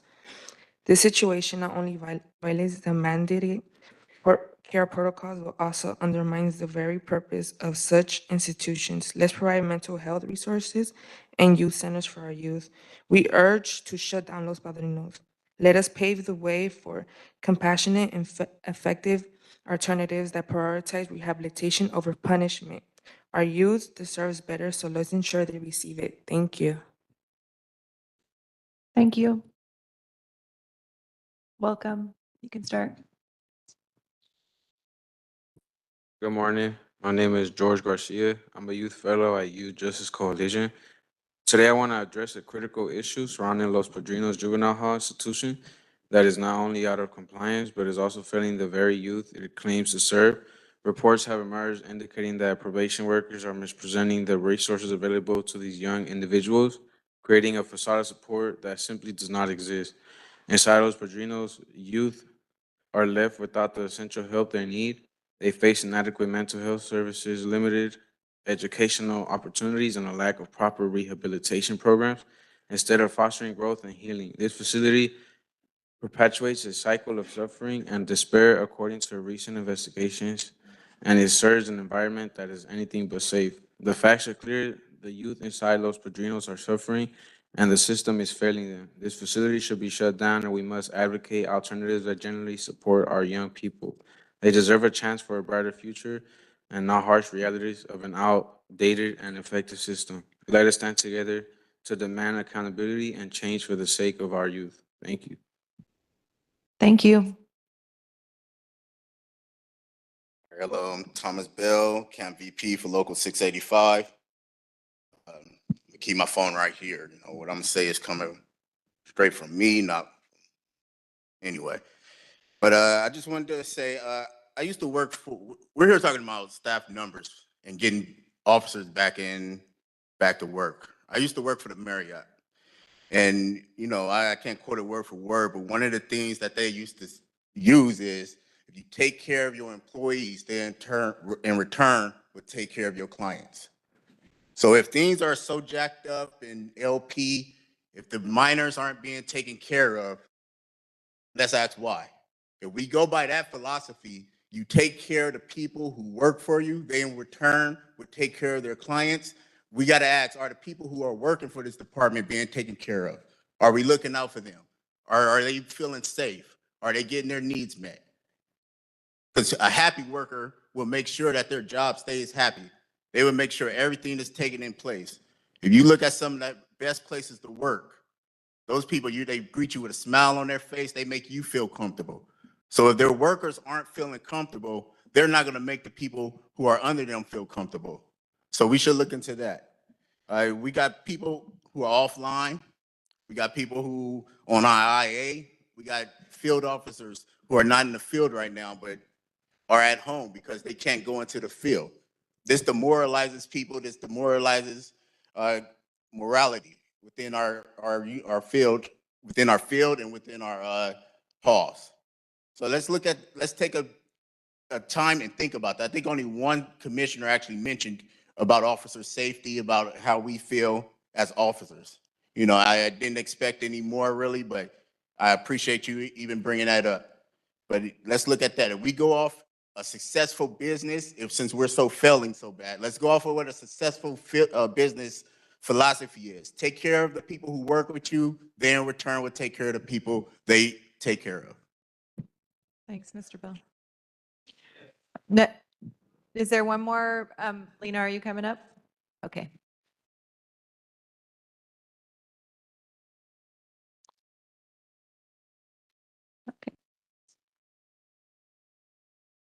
Good morning. Lena Mallett with the Children's Defense Fund. And Layup, you talk about cause and effect of a facility being unsafe for staff, resulting in officers not showing up to work. But what about the causality that precedes this scenario? Why is the facility in the kind of disarray that it is in now? It is exhausting to hear grown adults with mortgages, with car payments, and likely with grandchildren showing up and blaming young people, blaming children for the very systemic failures that are man-made and cemented by every single officer that chooses to commit their life to this institution. Almost every meeting, we have seen staff show up asking for questions that should have otherwise been answered by the folks who manage them. You talk about not feeling supported, about feeling left to figure out on your own. You are here begging for care, the same way that young people have been pleading for decades. Let me make it clear that the same way this institution has failed young people, has abused and exploited young people, it will always do the same to you. This system has no capacity for care for any kind of human being.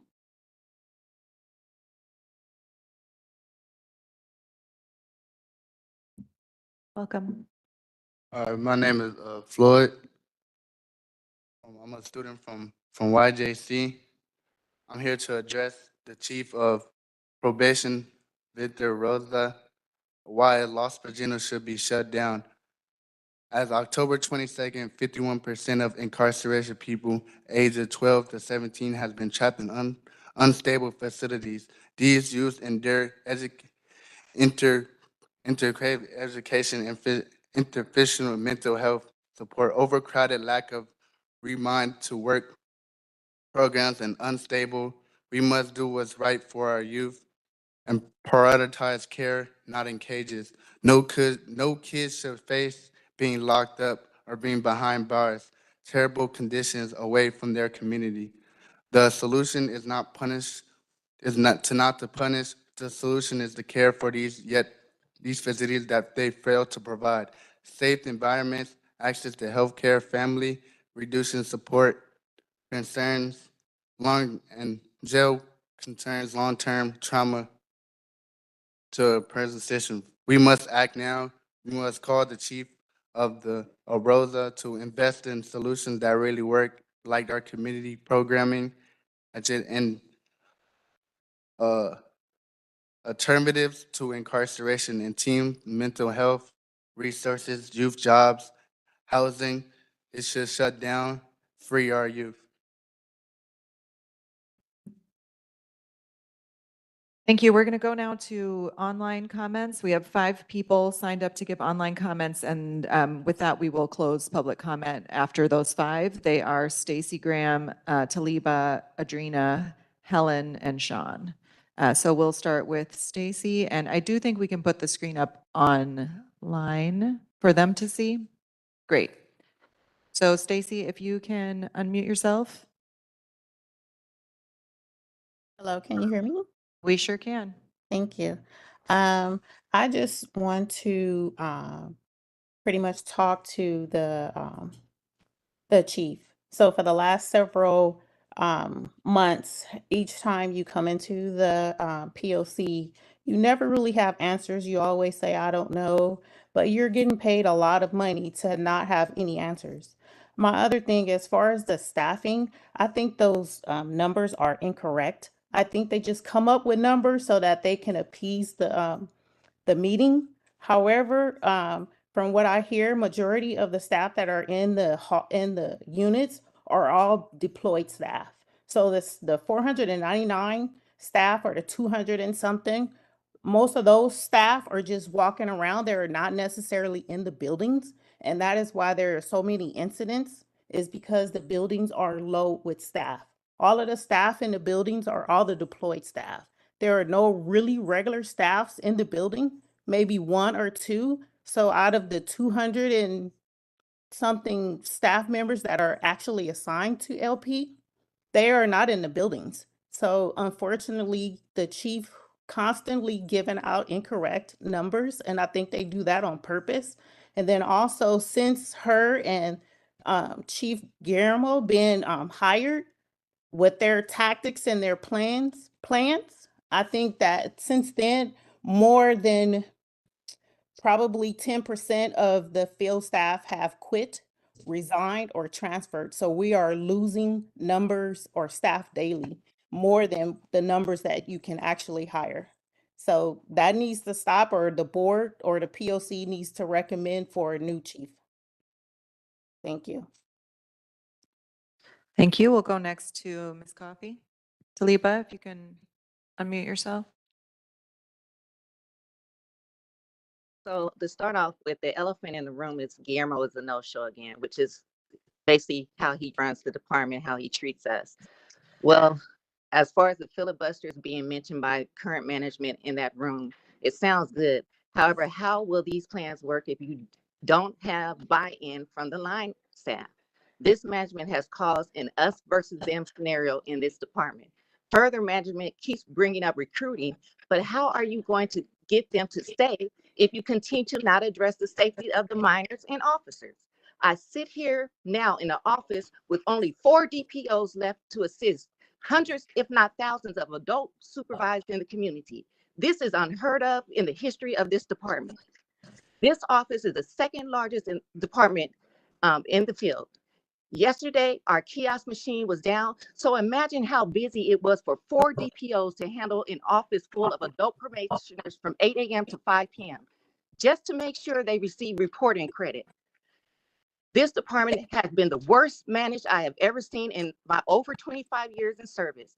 Again, DPO2s are the only positions in the department who has to work 2 jobs, and which is combined with doing 60-day deployments is insane when you still have to manage a caseload. Other departments have their officers deployed twice a week, which is more reasonable. Why are deployed DPOs not being paid an incentive to work 2 jobs? One question you should ask management is, how many officers do they have, DPOs, working at headquarters? Isn't it supposed to be an all hands on deck approach? And I'll continue my my comment about HR later. Thank you. Thank you. Next up, we have Adrina. Adrina, you can unmute yourself.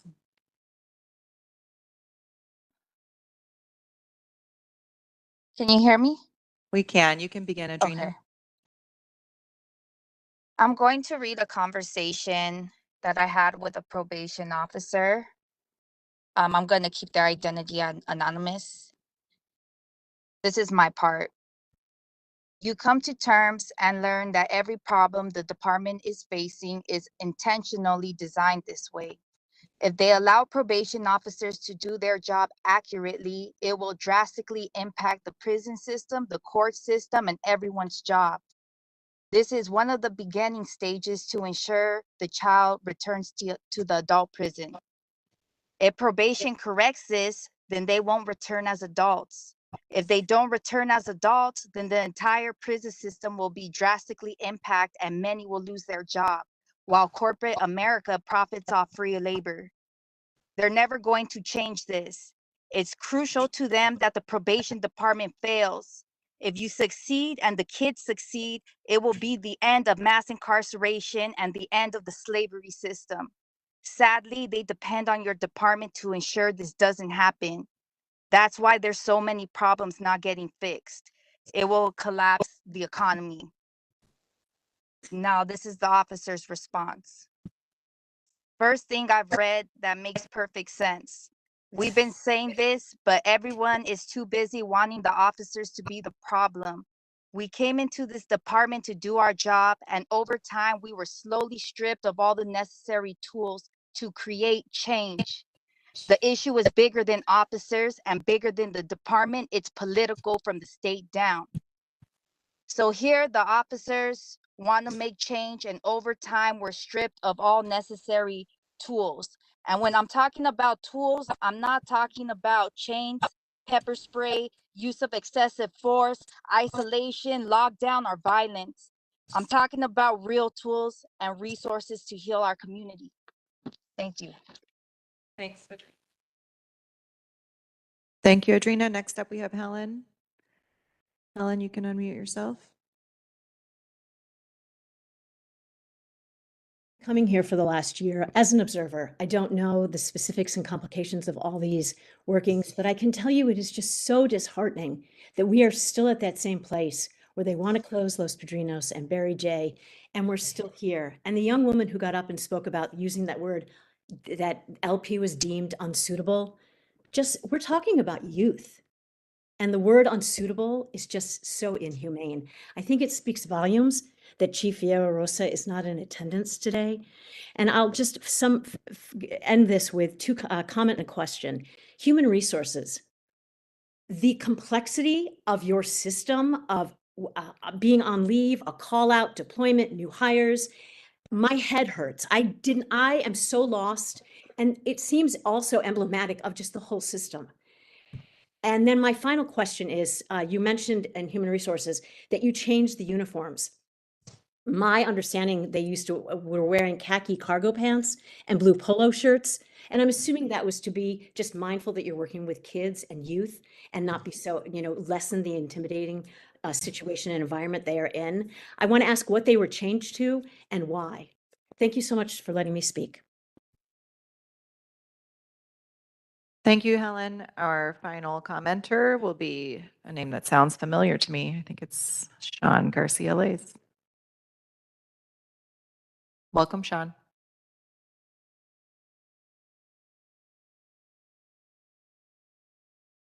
Sean, we can't hear you. You may need to unmute yourself.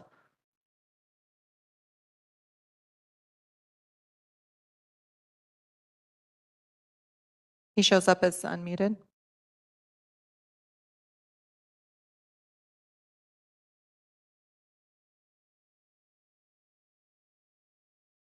Sean, we're ready for you, but I think we'll move on. We can hear you.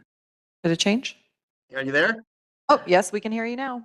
Go right ahead. I will tell you, this is a lot harder from this side. I must have pressed unmute 50 times before it finally worked. Welcome. I'm Yeah. starting your clock. Thank you. Hello, my name is Sean Garcia-Lays. I am co-executive director of the Peace and Justice Law Center and a former commissioner of the Probation Oversight Commission. It sounds like the department is betting on the BSCC sending an inspector to find LP has remedied the noncompliance that led to the finding of unsuitability. But this ignores the conversation outside LA about the BSCC's commitment to enforcing Welfare Institutions Code 209. The BSCC is being called out by organizations all over the state, including mine, who complain that LA's practice of coming into compliance for a few weeks a year and then going right back to non-compliance or unsuitability is undermining the state's entire compliance scheme. The BSCC tells us they understand and is promising that it will hold LA accountable to make permanent changes this time, or it will not find the non-compliance has been remedied. But what I'm hearing from the department today is there is no new permanent fix to the non-compliance, just the same old plans and another attempt to come into compliance for a few weeks while the inspectors are present. Based on that, I think we can expect that LP is likely to be shut down in 4 weeks. And considering that, not making a plan for what happens when LP is shut down is nothing more than willful misconduct on the part of the chief and the department. And I hope the POC is communicating that to the Board of Supervisors. Thanks. Thank you. Well, that's the end of public comment. Thank you. Commissioners, any final questions and concerns? Commissioner Hyder? Yeah, thank you. For Chief Epps and the probation staff, just want to understand better. I feel like in the last 2 meetings, I feel like this theme keeps emerging, right? Youth stories and narratives about their safety and their experience in the facilities, and then staff who come and show up to this meeting talking about their experience as staff members. You talked about when you first gave the presentation about, probation staffing, about the turnover.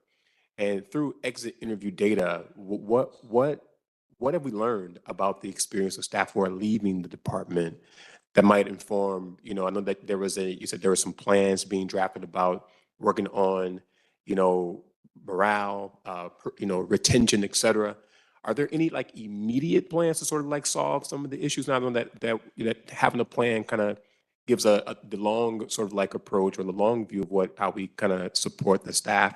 But what immediate plans are in place to sort of address this stuff? And then what have we learned from exit interview data about what the experience is of the folks who are working for your department? I don't have the exit interview data, but HR can speak to that. But I will tell you one thing, in being on units and talking to staff are uncomfortable responding to situations on the unit. And many cite fear of getting in trouble or getting walked out, which those are personnel issues, so that's totally different. So I won't speak to that. But what I will say is, we do have a new comprehensive training plan that's been approved through the State Standards of Corrections. That's also under the BSCC. It includes case law update. We went to a new response tool called Gracie. We trained 25 trainers so the staff can be trained. We have ordered new equipment so the staff have the equipment available that they need to have on. I talked about proactive supervision, and I've seen videos where staff have not been responsive. We're concerned about everyone, concerned about the safety of staff, to have the right resources, to have the proper training. I've said here, and I will say again, training is how you communicate your expectations to your staff. When staff are repeatedly trained and things become muscle memory, they're more comfortable in responding in situations that they're normally fearful of getting in trouble for. If you do what's right, you do what you're trained to, if your documentation matches what's in the video, I have said to staff, you will not get in trouble. If those things line up, there's not a problem here. And that is 100% supported. Thank you for that. And I just want to have one follow-on question, sorry. And I guess I wanted to understand better. I know that on the data that you presented earlier, I know that the call-out system isn't a reliable source just because of the way it logs sort of like information that is inputted into it. But I guess I'm trying to understand really like the delta between sort of like what is needed, right, on any given day in one of the facilities in terms of staffing, right? If there's a ratio of 1 to 8, I think you called out earlier. And then so like the number of staff that you need and the number of staff that actually show up. I'm not clear, like the data that's in front of me, I guess the holdover data is the one that is the more refined sort of like information in front of us, but it doesn't really tell the story about like who's actually showing up and then what is the delta between what is needed to safely secure and to provide programming and care to the young people in care, and then the number of people who actually show up. Because it's looking at this, is kind of like giving me on like a month view, but like day to day, like what is the delta between who should be staffed and what that number should be, and what is the reality on the ground? Can you talk about that at some point? And maybe this can be a follow-on email. I don't want to kind of, monopolize too much time, but that part of the data isn't very, very clear based upon what was presented. And so to my commissioner colleague who felt confused by it, I just want to just sort of like join in. I also felt a bit confused by how the data was presented. I can't speak to HR's numbers, but I will say, so in a staffing plan, for a long time, we hovered at between 300 and 315 kids. That was for several months before we start to see it go down. So say you're between 300 and 308. Ideally, at 308 population, you need anywhere from 87 to 89 staff on an AM shift, on a PM shift. And then on PM shift, if the staffing ratio is 1 to 16 during sleeping hours. So you would need anywhere between 53 and 55 staff on duty. So it fluctuates, obviously, when your population goes up or goes down. But ideally, that's a baseline. And I just took the number where I saw us most frequently at before we started to see a trend downward in the population. For several months, we were between 300, upwards peaks of 324, but usually between 300 to 318, give or take. So I just picked 308 as an example. So those would be the staffing numbers. Thank you. Commissioner Meredith, final question? I actually have three. Three? First one is, we talk about 1,500. I hate this mic. 1,544 vacancies. How many of those are sworn?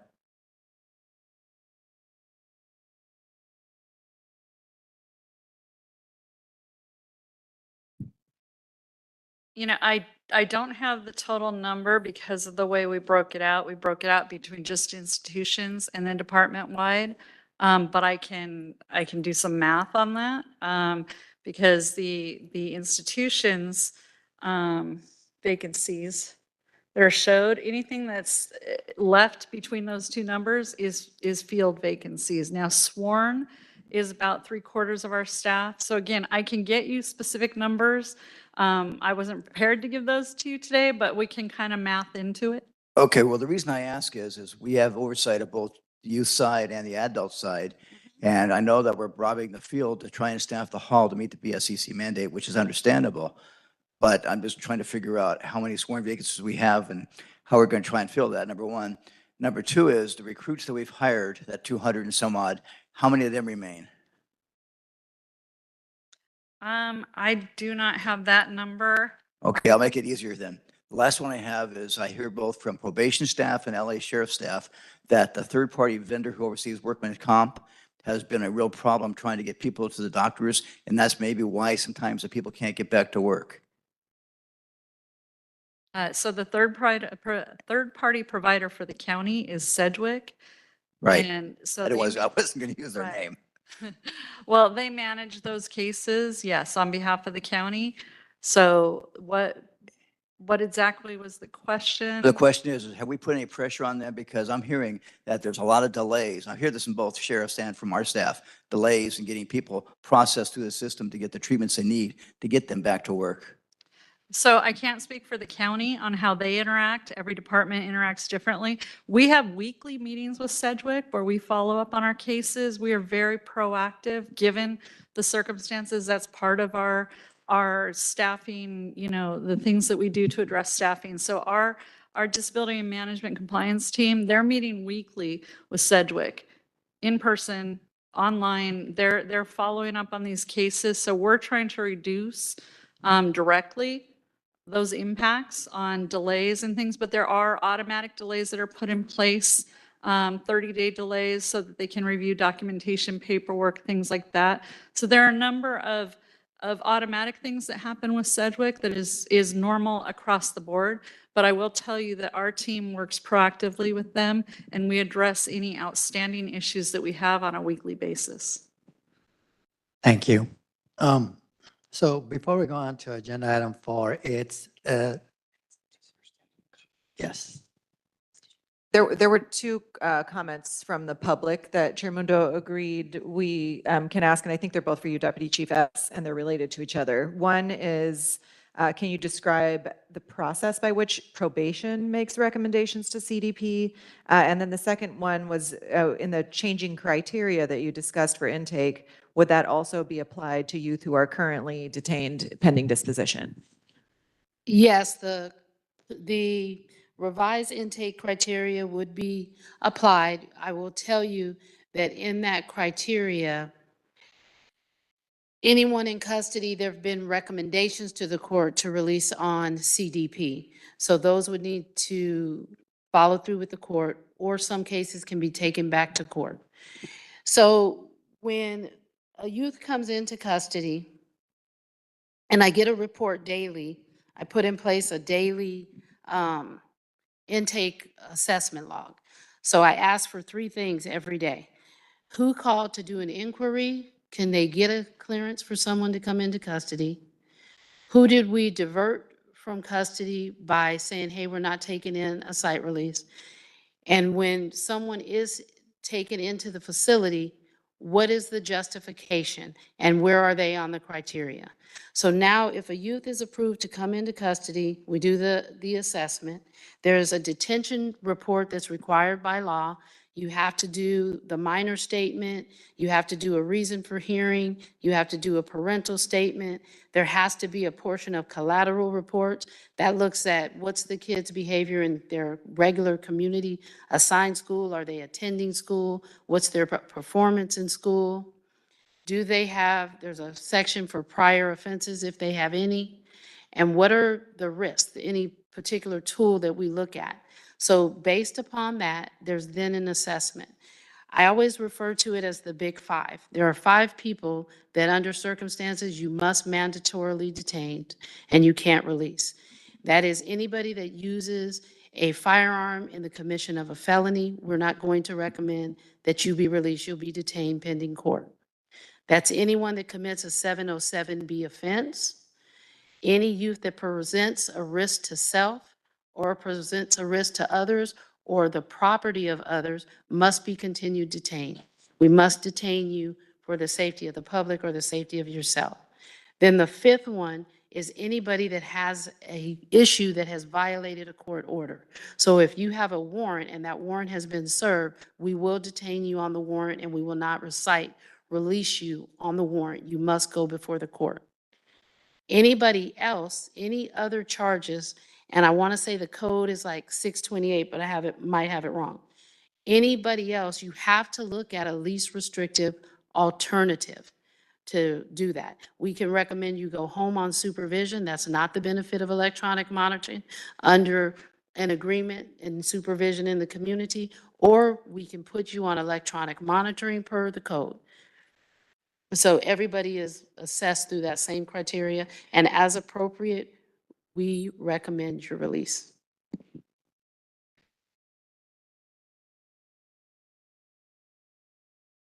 Commissioner Jackson. Hi, thanks for letting me comment. I really wrestled with how I wanted to contribute to this agenda item, especially with the chief not being here. I didn't want to ask questions that I knew we wouldn't get answers to. And so I don't have a question at this time, but I do have a comment because realizing how optimistic I was when Chief came on initially, he was the chief strategist and shortly after became the interim chief of the department. And he's probably had some success. I think people were very excited that he restructured and eliminated people in leadership who are not suiting the mission of the department.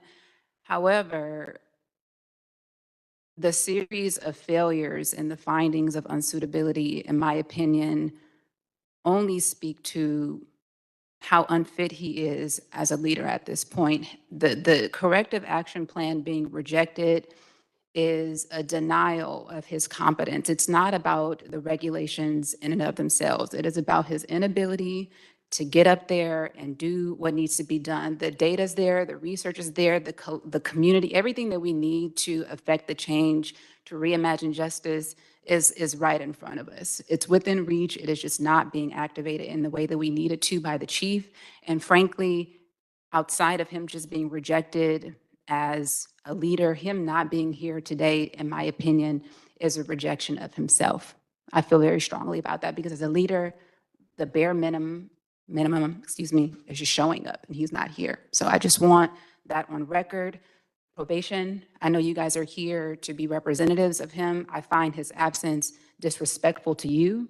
I find his absence disrespectful to every stakeholder imaginable. And I would like to know how you're entertaining the possibility of not being found fit in the coming weeks and how you guys have sort of prepared for that. I doubt there's any real preparation for that. So that's what I said. I wouldn't really labor over any questions knowing that I wouldn't get an answer, but just so very disappointed time and time again. And yeah, I just wanted to close out with that remark because it's just, it's tragic in some way.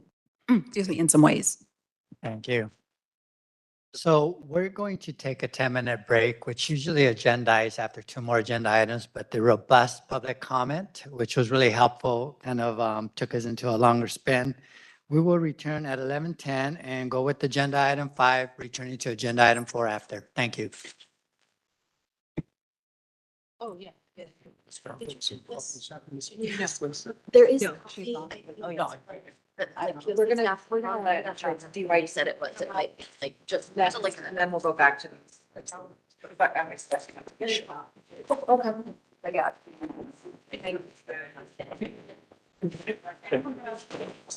Oh, nice to meet you, bro. All right, I got it. Pleasure to meet you. No, it's all good, it's all good, it's just like, data just is coming in focus. Yeah, they can. Right. Well, that's a good point. I should have sent it to. Good morning. Good morning. Always good seeing you. Good to see you. Yeah. Was it Sam who asked that question? What? It was, about the exit data. Deanna just reminded me that she did a report on exit data that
And I can tell you that the majority, they're not releasing.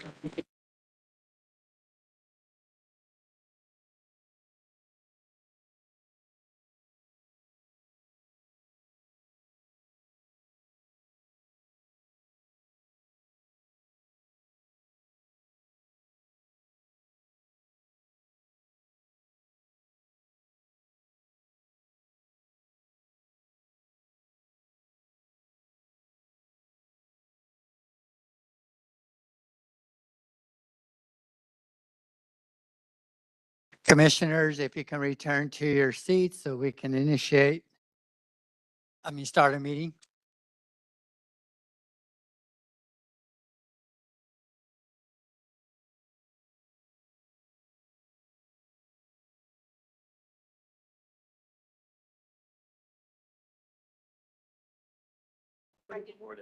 Morning, how are you?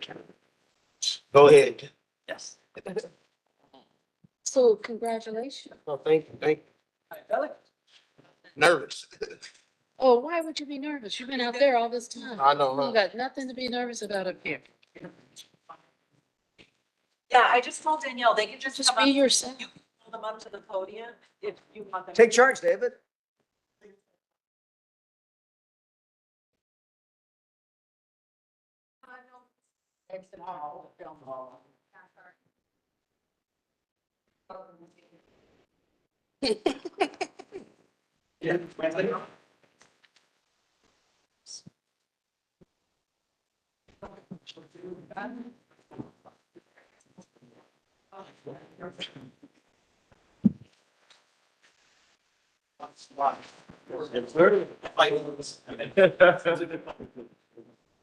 I was a bit. Good. I'm sure trying to bring. Oh, it's just going around. Yeah, it's you. You've been a. Oh, yeah. You guys all want to be together? I can move in here. No, it's okay. David's okay. Hi, Edward. Good to see you. What?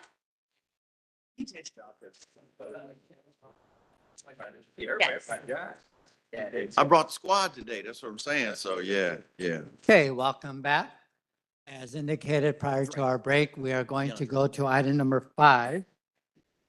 Commissioners, this will be discussing and taking possible action on reports from a presentation from the Department of Youth Development, known as DYD, on their progress of diversion, safe healing centers, and programming in the facilities. Mr. Carroll, the floor is yours. Thank you. First of all, thank you for having us here this morning. Really looking forward to providing an update. I will admit I'm fighting a little bit of something, but I took a COVID test this morning, so I'm okay, but forgive me if I do a little bit of coughing. And I certainly want to recognize that I brought the whole squad today. So the team is here to answer any questions that you may have. I want to start really by, you can go to the next slide. I want to start really by kind of laying the foundation that, DYD often is kind of pigeonholed into one thing, right? Like, we're either only in the facilities or we're only doing diversion or we're only doing development. And it's really a full continuum of care, right? Our goal is to keep young people out of the system, and for the young people that come into contact with law enforcement, reduce the depth of that involvement, and for young people that go into facilities to reduce the harm and to try to provide as many opportunities for them to return to community and not go back into either a juvenile system or an adult system. So I want to make sure that it's really a full painted picture, that people really understand that we're not just one of those things. So kind of starting with that, we have 5 regions with 34 different organizations that just came online as of June, that are working with young people, again, to meet their needs prior to any law enforcement contact, ideally. So that is continuing to grow. We are planning on making that a curated, comprehensive system of care for young people in the initial 5 regions, and plans of expanding that over time. I just lost my doggone presentation, but I'm gonna make it work. The youth development networks, we're very excited about the progress of those so far. And we've already served thousands, the organizations we contract with have already served thousands of youth just in these first few months of existence. So kind of the off-ramp, if you will, is diversion. A young person comes into negative contact with law enforcement. Instead of arrest or court proceedings, they are offered the opportunity to go through diversion. We completed an evaluation that we'll speak to in just a couple minutes. But the bottom line is that diversion is working. Only 5% of young people that complete diversion are going back into the system. And that's within the 2 years since DYD has been in operation. And it was an external evaluation that was done. We're showing the greatest impact on young people who have the felonies, the greatest difference between those who would normally go back into the system and those that are actually going back into the system. And again, Taylor can speak to the details to that in just a moment. We have expanded dramatically. We have doubled the number receiving this time last year. So not only is the program being effective, but the capacity is building. The number of law enforcement agencies that we're working with has increased. And we are seeing a lot more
process of identifying an organization to assist us with that. They've also given us the opportunity to partner to create a shared calendar, which would be an electronic calendar that folks would have access to in real time, dynamically. We know that oftentimes by the time the calendar is printed, it's already obsolete because something has changed.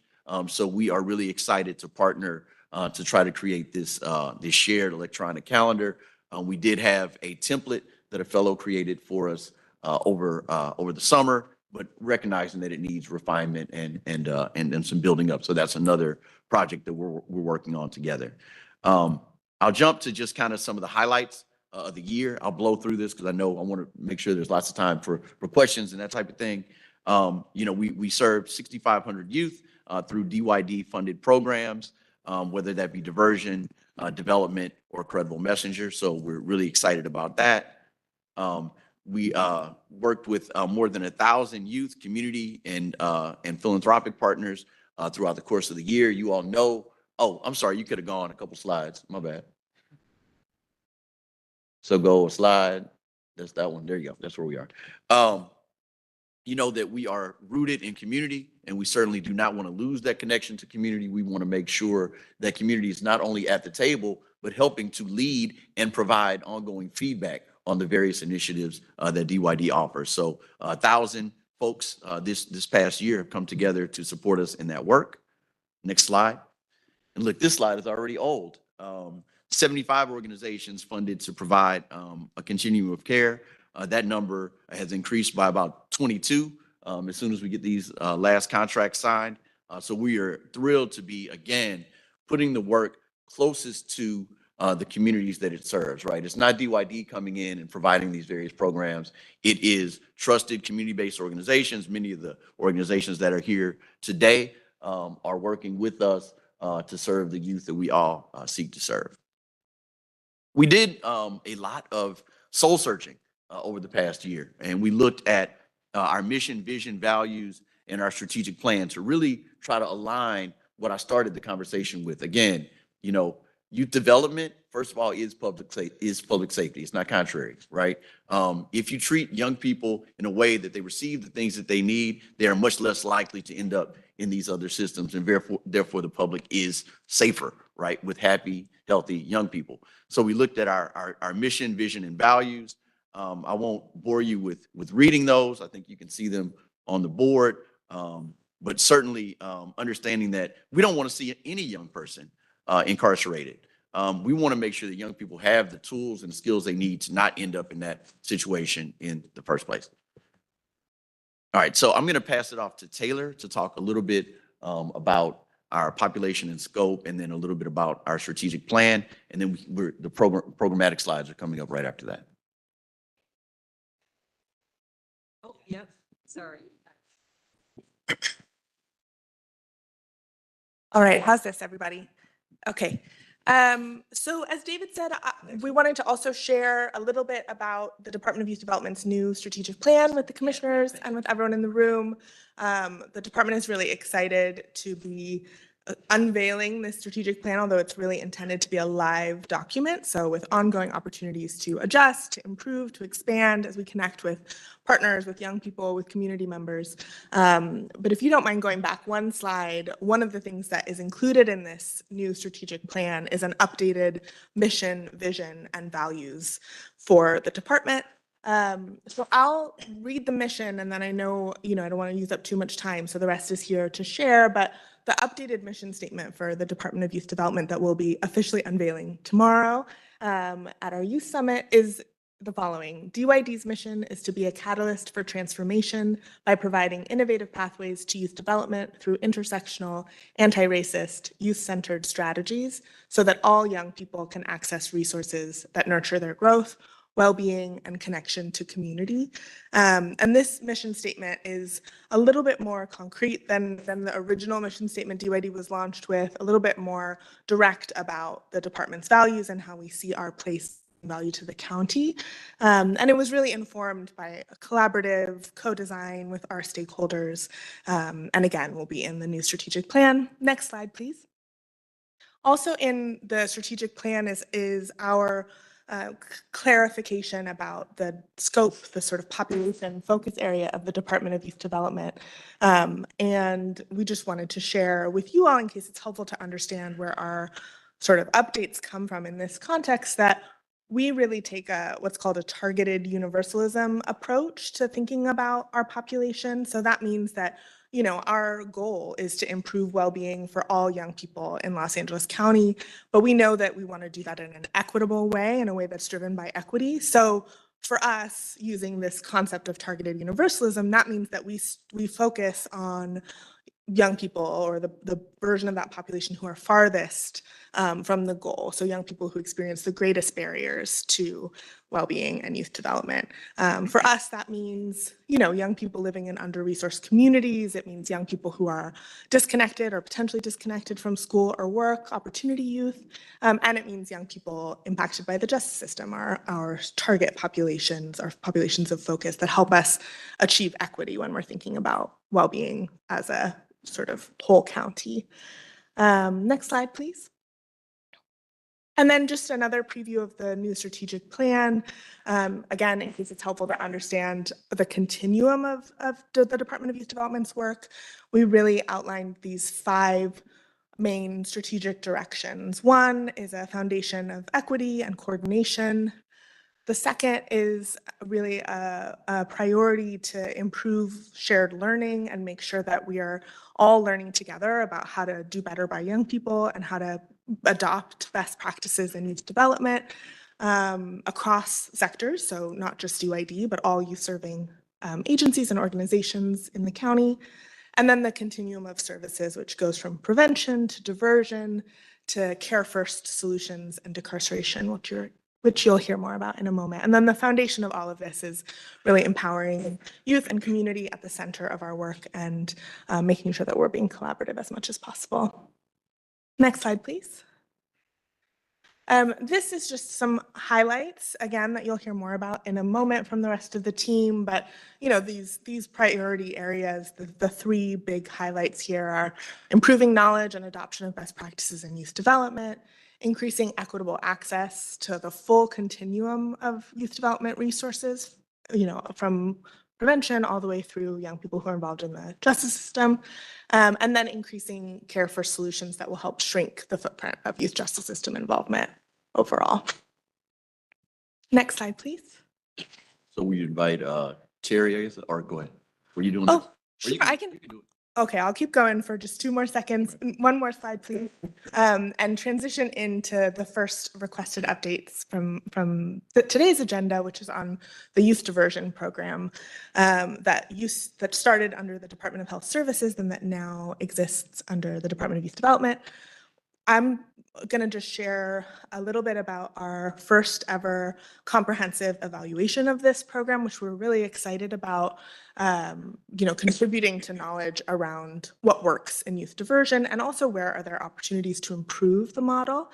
This is just a snapshot of the three big learnings. We did an equity evaluation, an impact evaluation, and then a cost benefit analysis. And we learned three big things. One, that 95% of young people who just enroll in diversion instead of being arrested or cited to court stay out of trouble with the legal system within a year. And that means that they're not having petitions filed or sustained, and they're really staying in community and staying on a path of healing and youth development. And that's really compared to around 80% of young people who don't enroll in the program who do have petitions. A greater percentage of them do have petitions filed in that same period. I'll just note here, in case it's helpful, that the evaluation also shows that difference is most noticeable when you're looking at young people who are diverted for more serious alleged offenses. So we see, among young people who are diverted for lower level offenses, almost everybody stays out of trouble with the legal system within a year after their referral. For young people referred for felony offenses, the program is having the greatest effect. So young people who enroll with alleged felony offenses are really staying out of trouble with the legal system at a much higher rate than young people who don't enroll for the same types of offenses.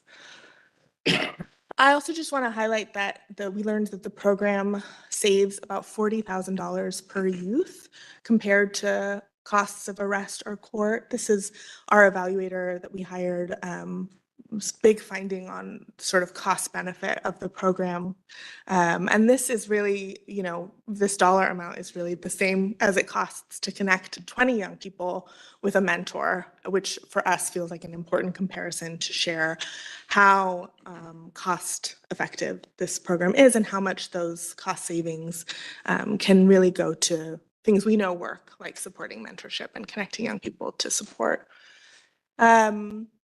And then the last piece here is just that we also saw that the program improved our sort of key measures of well-being for young people and also for families. So the program improved social, emotional self-regulation, it improved school engagement, social support, conflict resolution, and again, not only for young people who participated in the program, but also for their families, which we saw in the qualitative information that we collected.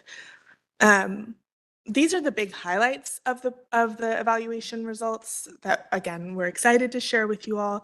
And I'll also note, before I stop and see if there are questions, that the evaluation is long. It's several hundred pages long, and there's a bunch of more detailed information about opportunities to improve the program model and strengthen its effectiveness and its equity when it comes to referrals,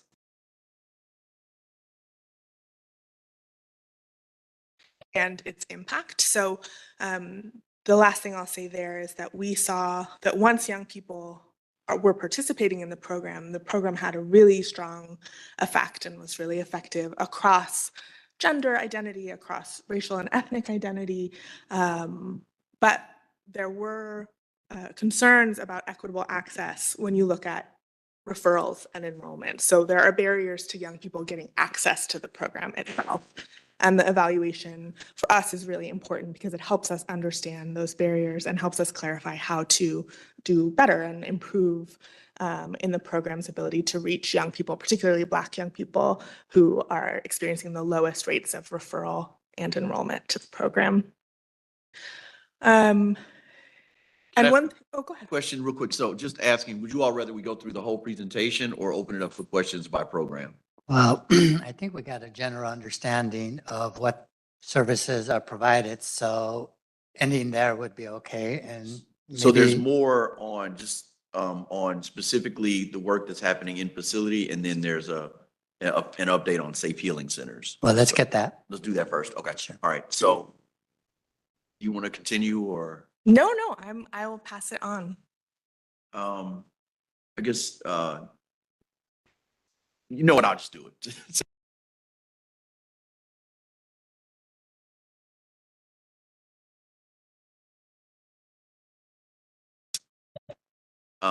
What's been accomplished at the reentry level? One more. Okay, so the Credible Messenger program, of course, has been implemented at Barry J. Nydorf, Campus Kilpatrick, Los Padrinos, and Dorothy Kirby. We're providing recreational programming through some co-facilitated dialectical behavioral therapy groups at Barry J. Nydorf. We're leveraging the Impact Justice Lead On program to connect probation and youth inside facilities with reentry navigation support. Engaging Dorothy Kirby probation to address programming needs for the CSEC populations. The Credible Messengers attended the Becoming Me curriculum training to raise capacity when serving the girls unit, and DYD will be coordinating implementation with probation over the next several months. As many of you may know, we got delegated authority to do more programming outside of just Credible Messengers.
Wendy, can you say something so we can see if it's working? Testing, and if one of you kind people who's listening online wants to text me and tell me whether you can hear me or not. Okay. Okay. Great. Yes, Okay, it's we're working. good. And I don't know if you heard what Director Carroll said, Ismail, but if Tim can't get the slides back up, that's fine. He only has a couple left. Okay, Also, the slides are attached to the agenda, so if. I'll drop anyone- them in the chat. Great. All right, so should I start at the top from, partner in second call, I guess, okay. Okay, so partner in second call. Oh, we're good. Trauma-informed, healing circles, youth prevention and crisis intervention, and Los Padrinos, implementing the B curriculum to support, CSEC, population and Dorothy Kirby. No. Expansion of credible messenger programming to additional population facilities. Has not been working with the general population of boys and those. That's why we don't Kind of a funding issue. We didn't have the SYTF, SB 823 funding was limited to young people that were in SYTF facilities, but we had figured out a way that we can use some of that funding for young people who are likely to receive an SYTF placement, and we've identified some other funding to make up the difference. So we're going to be providing more credible messengers to the general population. What I mentioned earlier, credible messenger support to assist with school movement. So that will be a different process, a different organization, different hours. We've been there 11 to 7 in the last year and a half. Since we've been there almost 2 years, this will be more earlier portion of the day, so they can be there in the morning and throughout the course of the school day. That is likely, that's when we can't answer a lot of questions on. They just became an idea about 2 weeks ago. We were probably 5 months or so away from implementation of that program. Quite frankly, by the time we identified a provider, everything else, but that is one of the initiatives we're exploring, and then continuing to expand, the overall programming and care coordination in all the facilities. I mentioned several other organizations, but there are another half dozen at least that we are in active conversations with that should be joining. And some of those are in partnership with probation. I can see working with their programming folks and figuring out where their gaps here settings and fill in those gaps. One last thing that I'll add, that's not on here, I know my team is probably going to stuff at me, but we're really excited about a potential partnership with, and this just provided yesterday, probation, the youth commission, bench, and potentially defense attorneys and providing services for predispo youth that are living in community. So folks may have never been in custody. Some may have been in custody for a short period of time. They get sent home. They're awaiting the disposition of their case, but they often don't have access to anything because they're not under the care of probation. So we're excited that population of reentry providers that I mentioned earlier are going to be able to accept referrals and work with those young people, and excited that our partners on the judicial side have expressed a lot of interest in possibly even placing or ordering that young people go through these programs. And if they do complete the program, the likelihood that they receive the less restrictive result of their disposition is exponentially higher. So again, keeping kids out of the system, whether it be the camps or the halls in the long run. So Safe Healing Center update is my last update, and then open for questions. The Safe Healing Centers have definitely been a challenge over the last year and a half. We have, and I wouldn't even say vetted, I would say worked with at least a half a dozen different providers, probably more, trying to look at different licensure and looking at the facilities and trying to identify, exactly what can happen to provide a space for under 18 young people to reside in place of the camps and halls. I want to highlight that's our last choice. So I know a lot of times people fixate on Safe Healing Center. We don't want them there in the first place.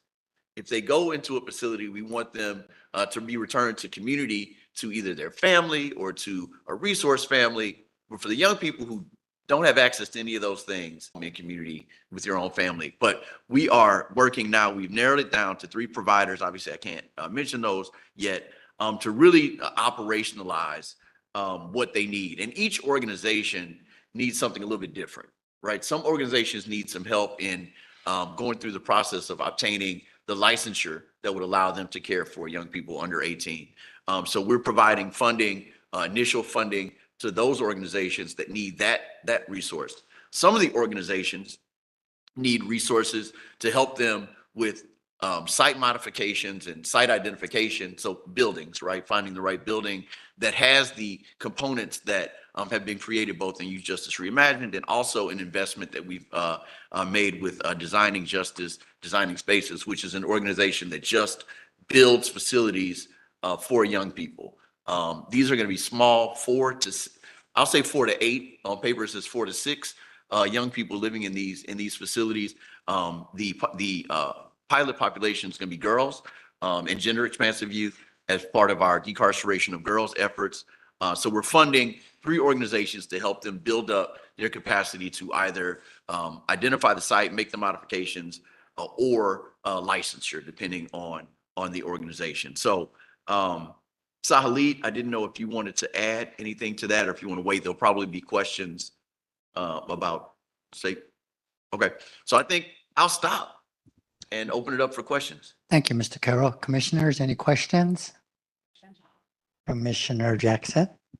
If I could ask the team to kind of. Hi. Thank you for the presentation. I have a simple question about outreach. And I'm curious about any sub-strategies you have in place to attract youth that would be less likely to participate in the program in the community, specifically Black youth that are disconnected from these resources otherwise? Yeah. So, so there's 2 things. Certainly, one of our, well, in every one of the regions, there are Black youth, and certainly in South LA, it's a kind of a higher percentage, right, of that particular network. I mentioned the 5 regions.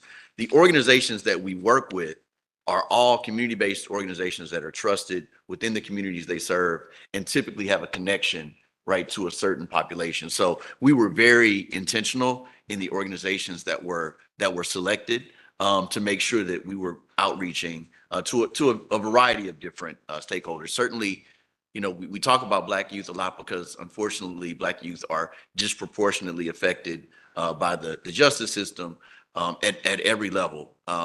When I talk about diversion, just Black youth are less likely to be offered diversion, but a little bit more likely to complete, like just a fraction of a percent more. So it's not ability or interest or aptitude. It is literally whether or not law enforcement chooses to offer diversion to Black youth. And we see our evaluation uncover very clearly that there is a disproportionality in, there's more Black youth detained, like disproportionately high, and then disproportionately low Black youth being offered diversion. Our solutions are kind of twofold right now, quite frankly, because of the political climate nationally and locally, statewide, is advocating and really doing a lot of training with law enforcement agencies, and our diversion staff is doing that along with our diversion partners. Ideally, some type of legislation that mandated diversion for certain type of offenses, I think would take a lot of the guesswork out of it. So I was kind of answering 2 things. One is outreach on the development side, but then providing that access to diversion. We don't really have the control, right? Because that's coming from law enforcement, but we have a couple of strategies that we plan to employ. So there's not like a preventative strategy in place for kids who have not touched the system yet, where they are in the community, parents are struggling with them, the behavioral issues, there are telltale signs that they're on the path to become, there's a pipeline and they're well in it, right? And so I feel like if we're having conversations about prevention, diversion, the outreach has to be very specific and it has to be very aggressive. And so I'd like to hear about that. Yeah, the organizations that we serve or that work with us, and that's where I came from. You can go to any school, you can go to any, Boys and Girls Club and say, who are your top, 5 or top 10 young people that you need to work with, right? And that's the premise that our youth development networks were born with. Like, hey, we're going to provide resources But we want that capacity to be for that population of young people that you've identified, right, as needing those additional interventions. And it could be sports, it could be academic, it could be mentoring, there are workforce, right? There are a variety of different interventions. We're at kind of that level right now. The next level is going to be interventions that may be county offered or that are more around substance abuse, mental health, some of the more acute challenges that young people have. But, coming from the, working, after school environments and working with young people, a lot of times young people just need something productive to do that connects them to the school and their community. And you see the behaviors change once they have that connectedness and those caring adults around them. So I would say it's on the way, but still under further development. Sure. Oh, so sorry. Can I No, ask no, please do, please do. Oh. Just building off what David was sharing, I just wanted to add, in case this is part of your question as well, we're also launching in early 2025 our first countywide communications narrative strategy campaign that will include some of what I hear in your question, which is really revamping our outreach materials, making sure we're learning how to communicate more effectively with young people, families, partners. Why does diversion matter? Why does prevention matter? Why should you trust this as an alternative? So that's also coming. And our huge youth summit is tomorrow, which is why I'm hoping my voice does not completely go away. And I believe that there are going to be about 300 young people that were identified by their schools that are being provided transportation and everything to come and spend the day with us tomorrow. So. Right. I just wanted to close with this. So one of the reasons why I asked the question was because after I came home after doing about a year and a half in the halls, got my GED in there, passed the high school exit exam. I was considered a high potential youth, but when I came home, was back in the streets, kind of, smoking again, just back to all the normal things that I was doing before I got in. And my mentor pulled up to my doorstep. That's how aggressive the outreach was at the time. So the reason I'm saying that is because the stakes are that high now, and the youth need people who are committed in those types of ways. And so of course it's the marketing, it's like, it has to be a very robust strategy, but I was just wondering how deep you're in the community when it comes to the outreach. Are you guys pulling up on the kids?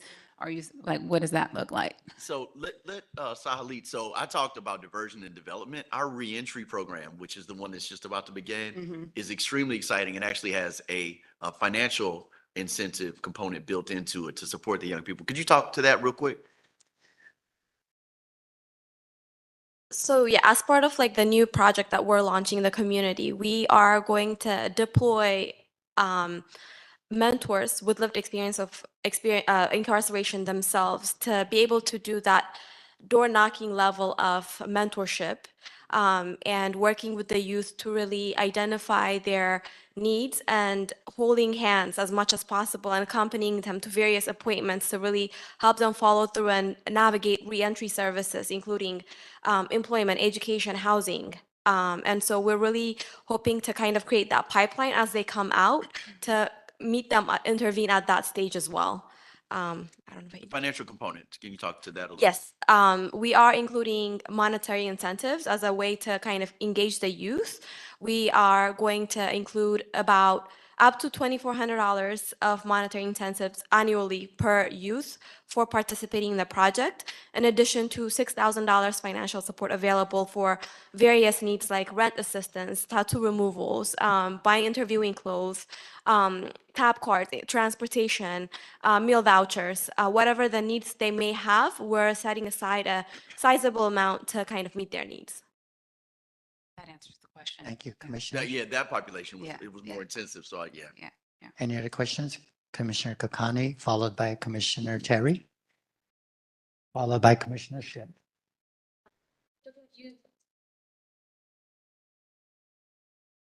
Okay, sorry, that was really loud. As it relates to diversion, you said that referrals doubled. So what were they and what are they? It was roughly 50 a month, about this time last year, and it's up to about 100 a month, which was our benchmark. And we've also increased the number of law enforcement referrals as opposed to DA referrals. It was a much higher percentage of DA referrals prior to this is kind of more recent. We went through a full countywide expansion, and we went from 11 law enforcement agencies to 30. We lost a couple. We were up to like 32 or 33 at one point, and for whatever reason. But we're at 30 different law enforcement agencies referring currently. So, And sorry, how many law enforcement agencies are there totally throughout LA County? 58. 58 law enforcement agencies? Okay. Thank you. That includes the sheriffs and all of their units and the LAPD. Thank you. Approximately. And so as it exists right now, it is just law enforcement agencies and the DA who can make diversion referrals. Is that right? correct. Okay. So for example, if at intake when probation is doing whatever it is that they do to determine how they want to present a case, they are not in a position to say, actually, this person would be a great candidate for diversion. Not at this time, no. Is that just because they don't do it or because that infrastructure doesn't exist? The Or what is, infrastructure doesn't exist. is there I don't know if there's been any conversation with probation about them, if we're talking about reducing the incarcerated youth population, which has been, an issue since Hilda Solis's motion in 2020. I'm just wondering if that's like a conversation that DYD is having with probation or not. Not yet. As far as diversion goes, the biggest partnership is with the kind of closed probation citation diversion program and getting referrals that way. There was significant conversation. Gotta be careful what I say. There was significant conversation with the DA and probation about releasing young people from custody, but not necessarily them going into diversion. So there was an initiative and a pilot to look at young people, look at their cases real time. That pilot unfortunately has ended. And I know probation was active in those conversations. There were quite a few young people that were released, I think, and I don't know the acronym, but the ankle monitor. CDP. So they were released to community, and the plan was for them to receive services from our diversion providers, like wraparound rehabilitative services. But I believe that pilot ended without a single referral, if I'm not mistaken. Correct. And it's not likely to be continued. That's wildly unfortunate, especially with the desire to increase the use of ankle monitors. It feels like a connection to community and not just a probation officer would be quite meaningful. Now, probation could directly refer. I was talking about the DA component. Right. So I guess probation can refer when? They could, so what we're talking about with this predispo thing could also work, same situation, that they would provide the information to the young person to connect to DYD. And I think we've also talked about creating an opportunity. DYD didn't have access to the young people's information, right, is one of the challenges. So we're trying to create an opportunity for us to be part of an MDT that would then give us access to the young people directly. As it stands right now, it's going to be voluntary, where the young people and their family get our information, but then they do have to take some initiative to reach out because we can't reach out to them. Okay. Were you going to say something, Taylor? No. Yeah, and I guess Just a reminder, we have an hour for okay. this meeting. All right. Sorry. Can you also, as you talked a little bit about reentry inside the facilities, when does that, and I know that's launching shortly, I think, is what you said? The in-facilities work has started. For reentry? Or when you mean once they return home? No, so again, back in 2020, you might remember, Taylor, there was a motion to reduce the incarcerated youth population. In that motion, one of the things that was named was that young people should be connected with reentry support the minute they enter LP. Because reentry doesn't start the minute you leave the facility, but right? And so I'm just curious when you foresee that connection being made so that it's not just a credible messenger or someone from the community mentoring a young person the day they leave and knocking on their door, but having the opportunity to establish a relationship, understand their needs, well before that moment. So, Commissioner Kakani, let me add to that. Because I saw this play out in court. I started a court watch and I go to court and I try to sit in on all detention hearings. And if that reentry started, actually the minute after intake did a report, and DYD was actually part of that conversation and showed up in court 2 days later with a plan. This will actually make it almost impossible for a judge not to detain the kid on CDP or not to release the kid, because one of the findings is there are no available services. And that's not true. You have a well-funded DYD, and you have communities throughout the county that are providing services that are not even linked to us. They're the services that a regular probation officer in the field uses that don't have. Those are the relationships they build.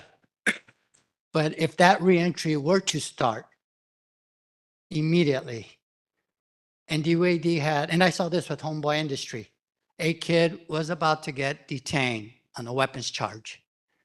But because Homeboy's Industry representative was there, it gave the judge the opportunity to say that there are services available in the community. So just to emphasize your point, Commissioner Kakani. And there's a lot of room for that to grow. We've been in substantial conversations with the community-based organizations, the credible messenger organizations, honestly, that have been pushing for those plans to start and be kind of prompted by probation, right? For the reentry plan to start at the moment that they get there. For us, it's a little bit more, I don't want to say anecdotal, but it's by relationship, like you said, the credible messenger with the young person.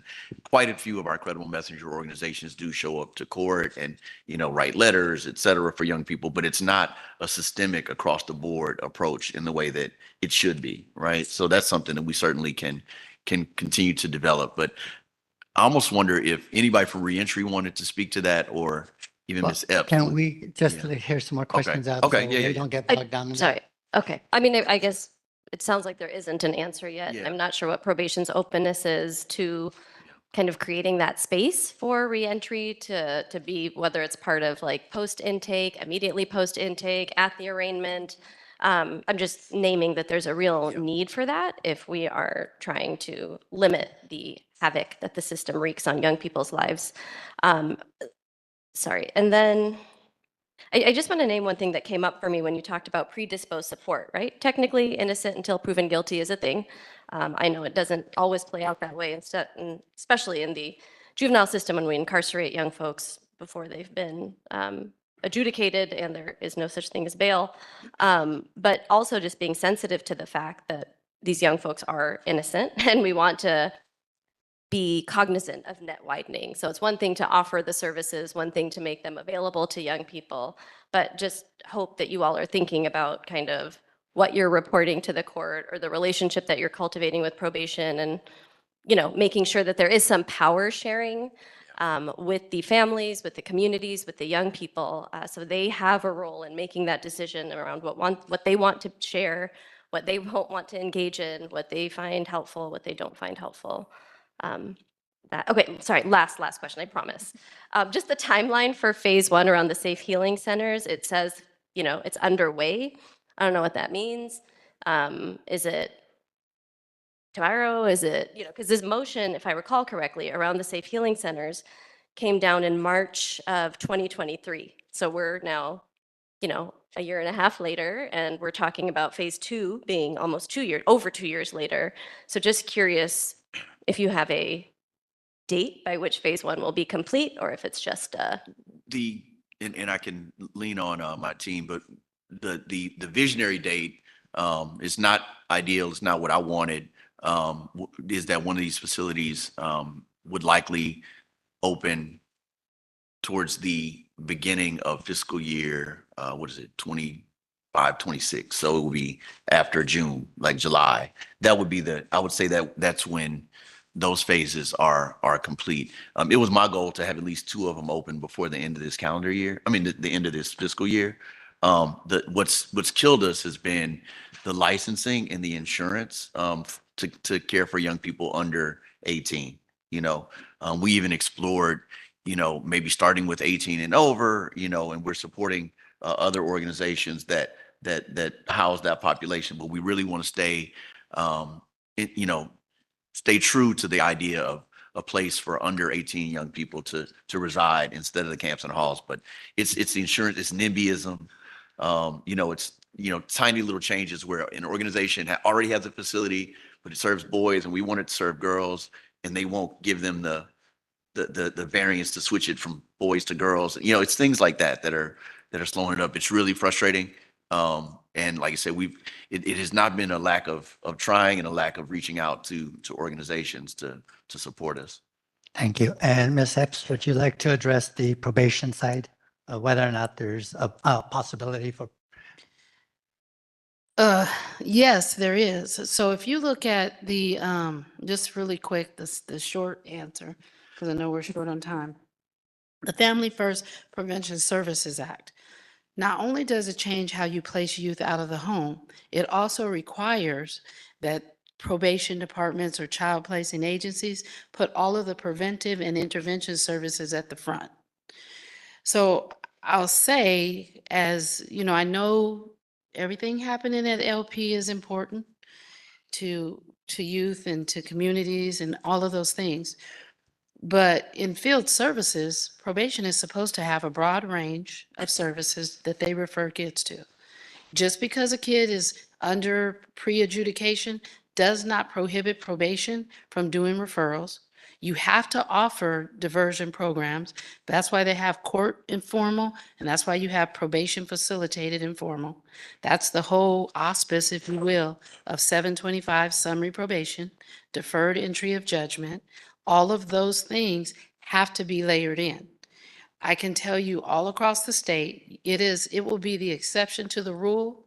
If you go to a probation department and you do not find some way either connected to their facility or immediately connected to kids coming out of the facility, whatever they call it, whether they call it reintegration specialists that deal with your reentry services, you will be hard pressed to find whether they're a probation officer or whether probation has a contract in place or through agreement with their county school organization, education advocates that are connected to the facility. So we've talked about a lot of things, but obviously there's competing priorities right now in the department, but these are all things that need to be present. If you take a look at the reduction plan, it spells out in there one thing is intensive supervision services. It doesn't just say if you're a high-risk youth to increase how often we see you. What it says is everybody coming out, layering into that a child and family team meeting for those kids within 2 weeks of release from juvenile hall, so that you can have the parent, the kid, and any substantial adult supports that they select, because the CFT is youth-driven, and you layer that into a plan of supervision. A referral, not because you may necessarily need mental health services, but to triage and to do an assessment of what you need to address the individual. It also layers in family strengthening. So certainly, just to close here, these are all things that can probation do them. I would offer to this group, probation should be doing them because it's clearly spelled out in the law. It's just not probably been your most healthy experience with probation. Commissionership. Thank you, Chief Deputy Epps. Yeah, first I want to just say thank you for all the work you're doing around the youth, right? This is something that they need, and even this presentation is real clear and simple. I think it'll be easy for you to understand. I think it was easy enough for me to understand. My question really probably would be around the youth, right? And as far as youth who go into YDNs or even when they come home from reentry, how are you individualizing the approach to each youth? Because youth are not a one size fit all, and we've seen that fail in the past, especially when it comes to like punishment in general. But youth need an individualized approach, and they all need something different. So how are you individualizing that approach when it comes to youth in general? I'm gonna let Jai answer that one. That's fine. Sure. So I can speak to youth development and for diversion. So diversion is really simple. Each young person gets an individualized case plan for their program. What are they working on? What are their strengths? What are their weaknesses? What can help them to avoid further interaction with law enforcement? So that's a very clear and simple answer. It's tailored. With youth development, it is much more complex because we're trying to connect young people with organizations that appeal to them. Is it arts? Is it education? Is it workforce development? Is it recreation? And so our job really is to understand what the passion is, to then connect that young person with something that's going to intrigue them so they can then hopefully then change their mindset. So we incentivize a full breadth of a full range of youth development services within our 34 YDNs. And then with reentry, Sahali, do you want to speak to the case managers that will be So we've designed it so that the caseload ratio is 1 mentor to 10 youth, and we looked at kind of like various practices, and we thought that was like a happy middle that would allow the mentors to really provide that individualized attention to the youth. But at the point of intake, they would go through an assessment to identify their needs so that they could kind of tailor an individualized care plan, which then they will utilize to proceed on coordinating care for them and linking them to services. Thank you. Commissioner Terry, followed by Commissioner Harris, followed by Commissioner Prater. This will be quick. I was excited to hear about the upcoming work with Second Call. I know they do really, really good work. Just wanted to clarify, are they doing crisis intervention work with staff or like de-escalation trainings, or is it with youth? No, I'm gonna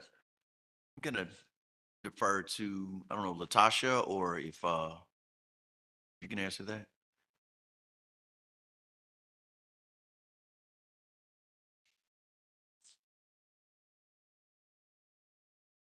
Hi, good morning. It would be with youth. Yeah, that would be mine. Great answer. Sorry, that was gonna be my expectation. But we, in all honesty, though, we have talked about, we have talked though about trainings for staff, but I didn't know if that had moved any further, so, yeah. I think here on, she should answer all the questions. Commissioner Harris? Thanks. It's just a comment that we've talked a lot today about CDP, both in Chief Epps' statements and this conversation. And I really want to highlight that CDP is still a carceral tool. It should be short-term, and the connective services that we're talking about here are what should be emphasized at all stages of a proceeding when a young person has entered the system. It sounds like Commissioner Harris is suggesting a future ad hoc here. I like this. Yeah, just a quick question, Director Carroll, just about, I'm wondering, I'm looking at this statistic here, 95% of youth enrolled in diversion stay out of trouble with the legal system. I remember a conversation I was having with the Hollenbeck, sort of like police department in Bull Heights. They talked about like how there are 34 active gangs like in Bull Heights, right? And wondering, I know that DYD is a pretty new charter, but wondering to what degree, right, are the specific interventions, in diversion or prevention that are around sort of like gang membership, activity, et cetera. Can you talk just a little bit about that? Because the population that my organization serves, we deal with, young folks who have the affiliation, and wondering to what degree there is specific sort of interventions around diversion and prevention that talks about sort of like gang activity. Yeah, I'm going to invite Terry or Jai, but as they step up to answer that, just want to highlight that the diversion providers are all regional, and they were all selected based on the relationship with the community. So kind of back to that individualized approach that we talked about earlier, they're going to be well versed in what's going on. But Terry, I don't know if you want to. Yeah, that's a great prompt, David. That's just to say that because the care plan for each youth that is enrolled in diversion is individualized, it avails the provider to any community-based resource that could support gang involvement, for example, or specific interventions around that if it's identified as a need. Although these two things are not connected, please recall that, the limitations of diversion at this current point, except for specialized cases, are limited to, citations, misdemeanors, and felonies. Serious violent felonies, well, under the code 707B are not eligible. So things like that are taken off the table. But that's not to conflate, active gang members with the commission of those offenses. But so the ability for individualized care makes any community-based service that would be available to a young person, regardless of what kind of culture they're a part of. And I've seen in those plans where it highlights, the young person needs to disassociate with the other young people that they're associating with. I may not be saying it in the same way that it's in the plan, but those are the types of things that do show up. Thank you. Thank you. So Wendy, do we have any written or live public comments for number 5? And be mindful if you're going to make public comment, this is regarding the current matter, agenda item. We have received written public comment on this item, and it's attached to the agenda. If you want to write a public comment, send it to info@poc.lacounty.gov. Please use the raise your hand feature if you want to make a comment. Dial *3 if you're calling in on the phone. This item is about the Department of Youth Development and their progress. And because we are running out of time, we are going to limit public comment to 1 minute for the rest of these items. Okay. On the Department of Youth Development, just from my perspective, it's seen as a group of subject matter experts on minors and adults. And it seems to be aligned with the LA model and Reimagine Los Angeles. Our minors and adults, they will have consistent quality and structured programming. And I'm thinking, since the Department of Youth Development is subject matter experts, why are they not more involved with the minors who are already detained? If that's the goal for them not to be detained, we'll get more involved. They presented more in the last 20 minutes than I've heard probation give us in the last 4 years, as far as, what their plan is, the global plan, executing a plan and doing something. And my main concern is it possible that Department of Youth Development to handle the minors and then probation handle the adults? Thank you. I was inclined to give you an extra minute for your friend, but they're not with you now. So cute. Welcome. Oh, thank you. Hello, my name is Josiah Holiday with Youth Justice Coalition. I am here today to talk about what our youth truly need to heal and transform their lives. The solution is not cages, it's care. The probation department does not care about the youth in its custody and will never bring about the change that we need. 64% of girls involved in the juvenile justice system have experienced some form of abuse. Sexual abuse is one of the primary predators of girls' entry into the juvenile justice system. Inside, girls experience a system not equipped to identify and treat the violence and trauma. The environment inside can re-trigger girls and subject them to new incidents of sexual victimization. I am a formerly incarcerated girl. I am the proof that everyone deserves a second chance. Who I was 5 years ago is not who I am today. I urge POC to lift up our concerns and continue to fight to free our young people. Thank you. Thank you, Jazira. If you had more you wanted to say, you can give it to Janae, who's in the back, and we'll attach it to the public comment. Go ahead, Isabel. Hi, I'm Isabella with the Anti-Recidivism Coalition. First of all, thank you for everything you're all doing here for the youth. Now, engaging young people is essential. Programs focused on skill building, mental health, and personal growth are crucial in helping them transition to a safer, crime-free lifestyle. From my experience, credible messengers, people who stay actively connected with these young adults, make an incredible impact. These relationships formed within facilities create safety, trust, and support, which can be transformative. At ARC, I've seen firsthand how young people become deeply committed, whether it's due to conditional release or simply by joining as members. They're met with care, accountability, and a genuine sense of being seen and heard, which motivates them to stay involved during and long after their time in the program. A good example for me is Joseph Cortez, a young man recently released from Camp Kilpatrick. He's 21 and he's an inspiring example for me. Highly intelligent and eager to learn, he has embraced the opportunity for growth and is now passionately working. Bella, I'm really sorry to have to cut you off. Okay, Please, thank you. you can either give the additional public comment and general public comment or text it or give it to Janae and we'll attach it to the agenda. Thank you. Just a reminder, it is on the DYD item. Go ahead. Good afternoon. My name is Joshua Elijah Charles. I'm also an advocate for the Anti-Recidivism Coalition. What I wanted to shed light to is that, first of all, I thank the individuals and the programs that are being developed because I'm one of the ones that benefited from it, as I stated before. Not only do I have an associate's degree, but I'm only a test away from getting my bachelor's, and I'm only a class away from going to the NCCO and into the local 12 as a crane operator, as the benefit of some of these programs. The only thing that I recommend is that there needs to be a program like the Anti-Recidivism Coalition within the institutions before the release. Because guys like myself, when we leave prison, we say that the change for us doesn't come at your release, it happens while you're incarcerated.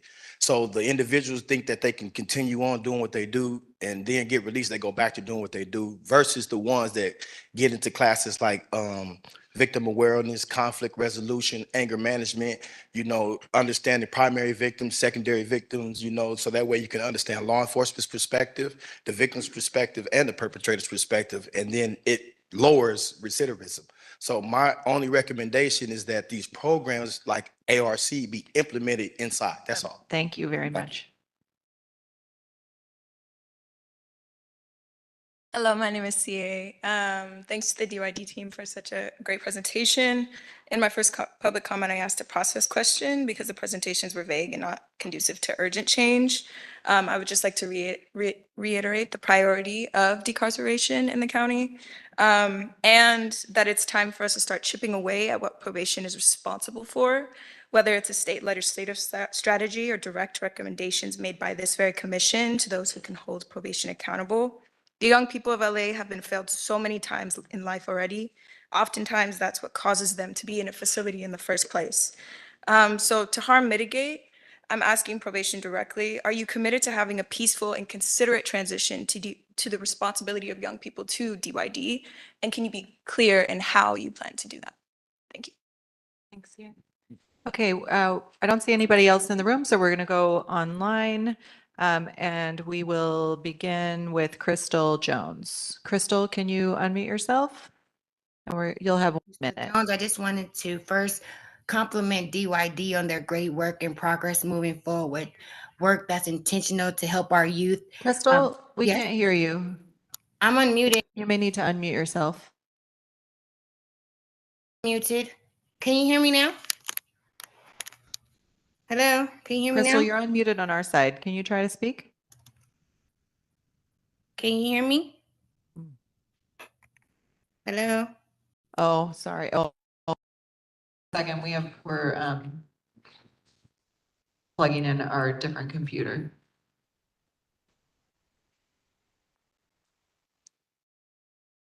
Tell me when we're ready to have her try again. What are you logging into? Mute this.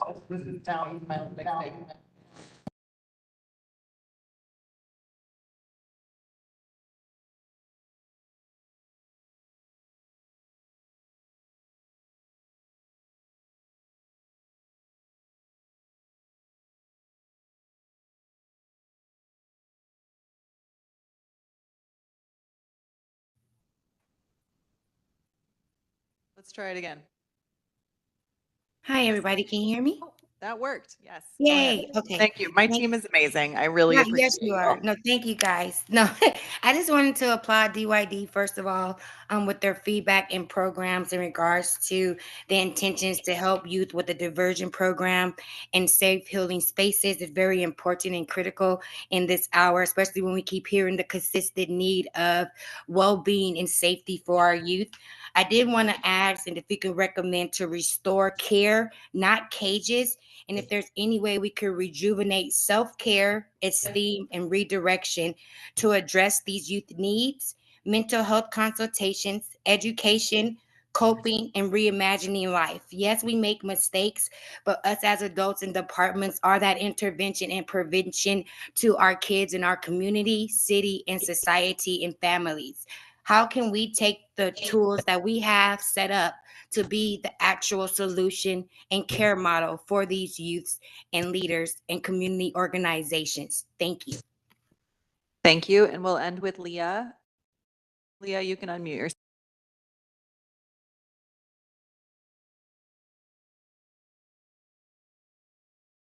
Can you hear me? Hello?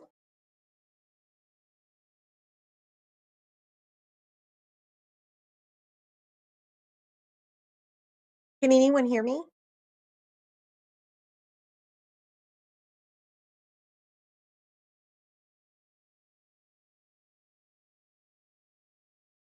I'm not sure if folks can hear me. Hello? Leah, you're good. You can begin. Okay, thank you so much. Good afternoon, everybody. My name is Leah Zeidler-Dawes. I'm with UCLA Law's Criminal Justice Program, and I just wanted to thank DYD for their really meaningful and like just engaging presentation on the outcomes with their youth diversion program. I mean, there was a lot of really great statistics shared and a lot of really great information, which I wish we could know kind of similar outcomes of what's happening on probation side, and that information just isn't available to us. But I think that we can conclude based on what's happening at the PSCC and what's happened over the course of time with probation, that probation is a failure of a department, and that we should be lifting up departments like DYD that have positive outcomes and that are saving the county money. So, you know, one thing that I'd really love to see is the commission pushing for probation dollars to be reinvested in DYD's successful model. Thank you so much. Perfect. Commissioners, any final questions or concerns or thoughts? Okay, seeing none, we're going to move on to agenda item number 6. We will be discussing and taking possible action on the creation of an ad hoc committee on education. This ad hoc committee will address 3 issues: the launch of the Rising Scholars Network, a report on statistics related to students requiring special education, and a report on school attendance reports. So I'd like to bring up some slides, if possible. No. The Rising Scholar slides. Thank you. As they're preparing that, Wendy will talk about the other 2 items. So the other 2 items to be addressed by the ad hoc committee are issues that my colleague Donisha Smith and her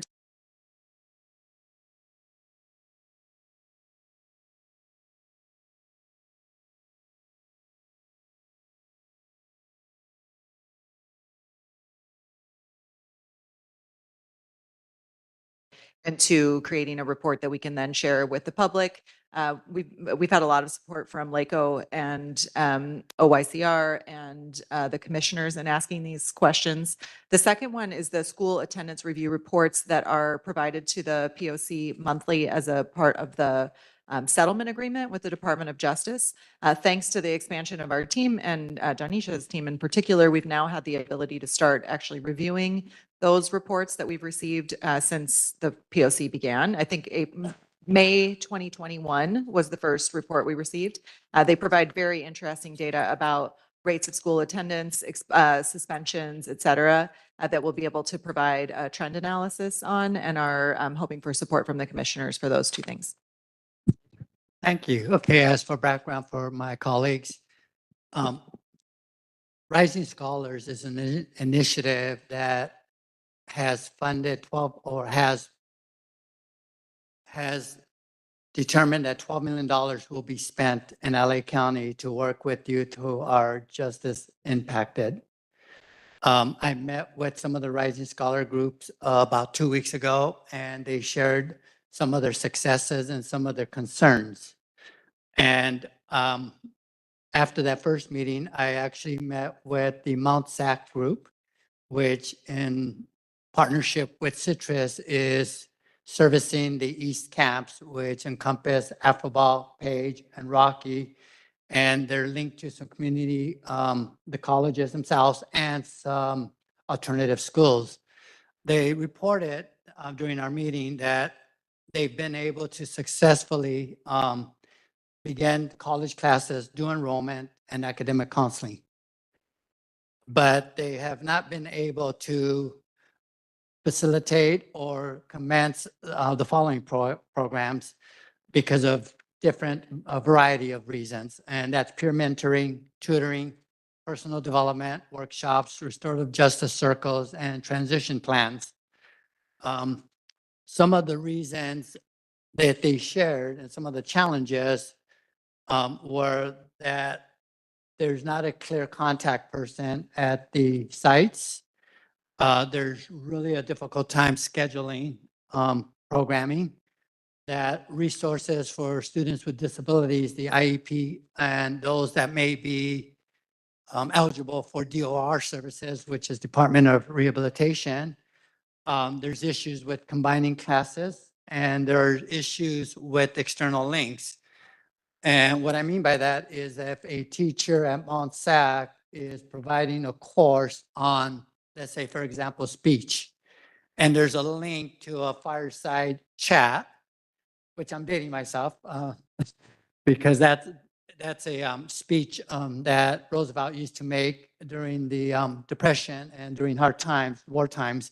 But these students who use a system called Canvas, they're unable to use the full system because of rules in place or practices in place in the facilities. So when I met with them, I suggested that maybe we would piggyback this item with a ad hoc committee that used to exist and was disbanded.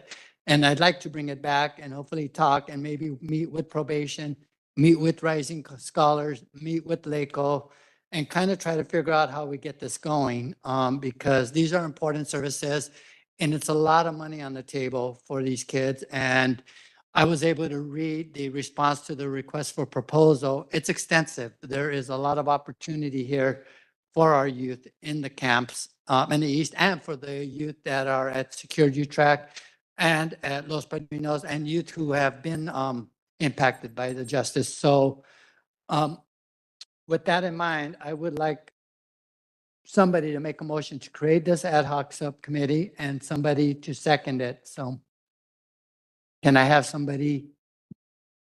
Yes. Yes, Mr. Prater. I'd like to make a motion for the creation of an ad hoc committee. Thank you. And a second? I second.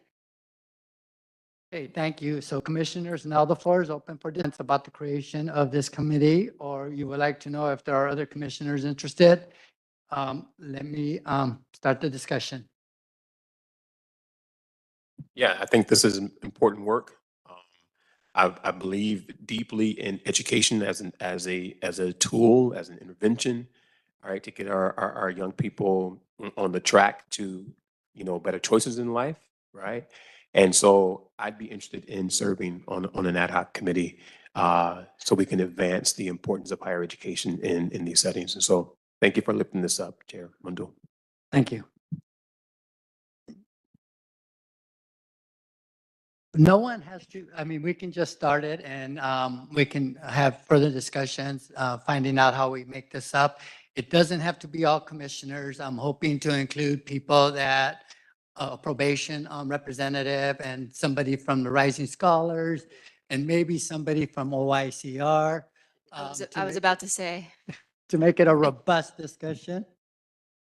I think including Mr. Massa could be, or someone from OICR could be helpful. I'm interested in this ad hoc as well. Perfect. If there are no other comments, I'm going to go ahead and ask Wendy to see if there's any written or public comment on item 6. Okay, we don't have any written public comment. Anybody in the room want to make a comment? Okay, anybody online to make a comment? Great, all right. So with that, I will call the vote. So we are voting on the creation of an ad hoc subcommittee. Commissioner Prater has already volunteered to join the committee. The way that our bylaws work is that Chair Mundo actually gets to assign folks, but he doesn't generally volunteer people to assign, although he has maybe done that with Mr. Massa in the audience. With that, we will determine who the members of the committee are, and that will be public information. We'll share that with you, with you and the public, who the members of the committee are. Please vote yes, no, or abstain on creating the ad hoc committee. Commissioner Harris? Aye. Commissioner Jackson? Oh, Commissioner Jackson has stepped out. Commissioner Kakani? Yes. Commissioner Meredith? Yes. Commissioner Prater? Yes. Commissioner Ship? Yes. Commissioner Terry? And Chair Mundo. Okay, so with Commissioner Canales and Commissioner Jackson being absent, the motion passes unanimously. Hey, we will go on to agenda item number 7. We will discuss and take action on reports from the Los Angeles County Probation Oversight Commission Executive Director. Executive Director Wendy Julian will report out, and the commission will be asked to vote to adopt 2 reports and make 1 official data request. Wendy, please proceed. Thank you. So as usual, the POC staff have been diligently working on a lot of projects that are directed by the law and the commissioners behind the scenes and between the meetings.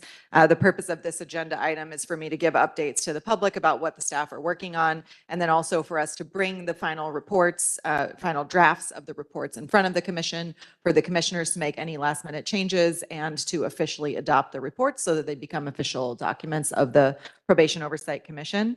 So that's what we have here today. But I will say there's one item on the agenda that does not require a vote, and that is my update on the school resource deputy complaint process. The board, thanks to the Board of Supervisors, voted unanimously to change the ordinance of the Probation Oversight Commission a couple of months ago. And now the Probation Oversight Commission will be able to receive, refer, and track complaints about school resource deputies. Those are LA Sheriff's deputies who serve as school resource deputies in Los Angeles County. We have been working for over a year in collaboration with our county partners, including in particular our sister commission, the Civilian Oversight Commission, and the Office of Inspector General, but also with a number of other county departments in working this out. The ordinance becomes final on November 22nd. We will be launching the complaint portal and process on Monday, December 2nd. And so we will have a whole communications and outreach strategy in order to inform parents and youth who are at those schools where school resource deputies are employed. And also to just share, we ask you all to share as you hear about complaints about school resource deputies, to let people know that they have a place where they can be heard in a safe environment. And then we will refer those complaints for LA Sheriff's Department to investigate. I'm going to say that again because it's really important. We will not be investigating the complaints. We will be referring the complaints to the Sheriff's Department for investigation. That is not the ideal process. There was a lot of talk about that over the time that we developed this. The ideal process would be, and I should be very clear that this is what came out of the commission meetings, not my opinion, but that there would be an opportunity for investigation outside of the department, but that is not contemplated by the current change. The difference will be that we will be receiving the complaints and we can also track the progress of the complaints. So I do have a lot of elements of optimism around how this will help people participate in the process. I'll also say our collaboration with the Sheriff's Department has been really strong in the development of this process, and I'm very much looking forward to their continued positive collaboration in the process. So more to come. You'll see a lot of communications around the 1st of December, 2nd of December about how the process will work, and links to the complaint process, and update to our website where you can click on it. And please let us know if you have any questions. So going back to the forms. The first one is the Los Padrinos Official Annual Inspection Report. There is so much to talk about in this report that we're going to have a full town hall about it on the evening of December 4th. It'll be virtual. Please join us. You'll be able to ask all the questions that you have. The commissioners who participated in the inspection will be in attendance, and we will be able to talk about it thoroughly. Today, the purpose is just to vote for the commission to adopt or make any changes to the report. The second is the work that Commissioner Terry has led on the ad hoc committee on community-based organizations. And I'm actually going to turn the mic over to Commissioner Terry. Actually, I think I'll just let you talk about it. Okay. As you all know, this has been an ongoing effort to try to strengthen CBO relationships with the department and services overall. So we met with probation leadership on November 1st to review the set of recommendations that our ad hoc committee put forward. This was based on listening sessions with current providers, several points of feedback we got here, as well as meetings with the department. And we're happy to share that probation did agree to work on all of the recommendations that we put forth. Copies of the full report and then a snapshot of the recommendations were attached to this agenda. So you can see those if you haven't seen them already. We also did a town hall outlining each and every one. So probation will provide a written update to the PLC on their progress towards these recommendations by November 15th, which is tomorrow. And our ad hoc will then meet again to review the update that they provide and determine if there's any additional follow-up that's needed. And I think it was a very productive conversation that we had with probation. And so, yes, that's it. Okay, thank you. And then the third item is a data request, and it is for monthly snapshot data. This has been an ongoing request of the Probation Oversight Commission, and the department has complied with the request on 3 occasions. We received a snapshot in July of 2023, in August of 2023, and then again in July of 2024. So this is to formalize that request in which we would be receiving monthly snapshot data. It is going to help us in a number of ways to share information with the public about who the young people are who are currently detained in our probation facilities.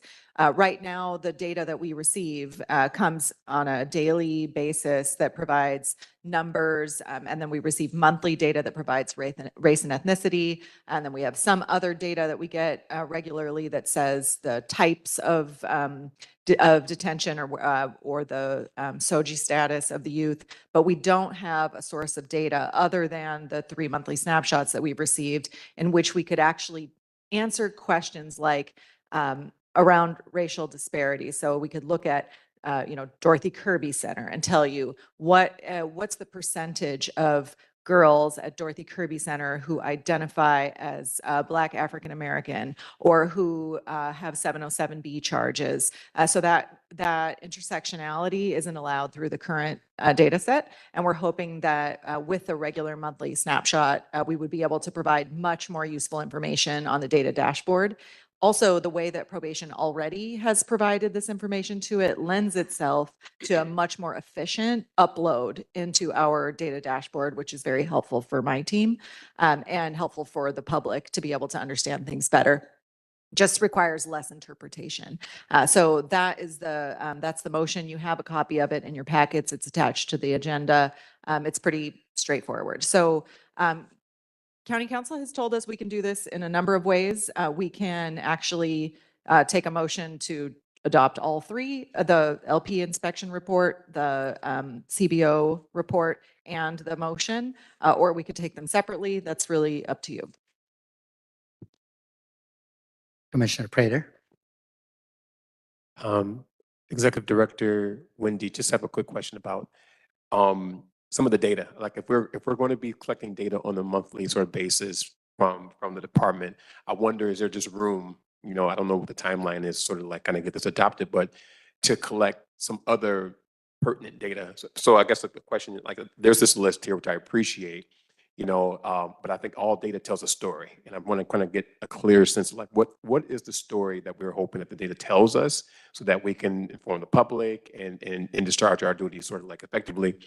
Wanting to know though, is there room for other data points that we can add to this motion? Thank you for asking that. The reason for the list is that that is the data that was already provided to us on the snapshot. So we know probation can provide the data that's on the list. If you want additional data, you can certainly ask for it. And probation could respond, and they don't have to do it today. That's the kind of thing that Deputy Chief Epps and I talk about a lot during the months between the meeting. They could say, actually, we can't pull this thing that Commissioner Prater asked for this reason related to, technology. Or they could say, we're not going to provide this information. And then the commission has the ability to subpoena the information should they choose to do so. So absolutely, you could add items to the data request. And then Deputy Chief Epps and I can come back next month and explain why it has or has not been included. Thank you so much. Commissioner Kokani? I support all three being addressed with one motion. Would it be okay to add to this motion to collect the LADS screening score for each young person? And additionally, I know it says regional center client. It's my understanding that like once a young person is over 12, it's very unlikely that they will even become a regional center client if they are not already one.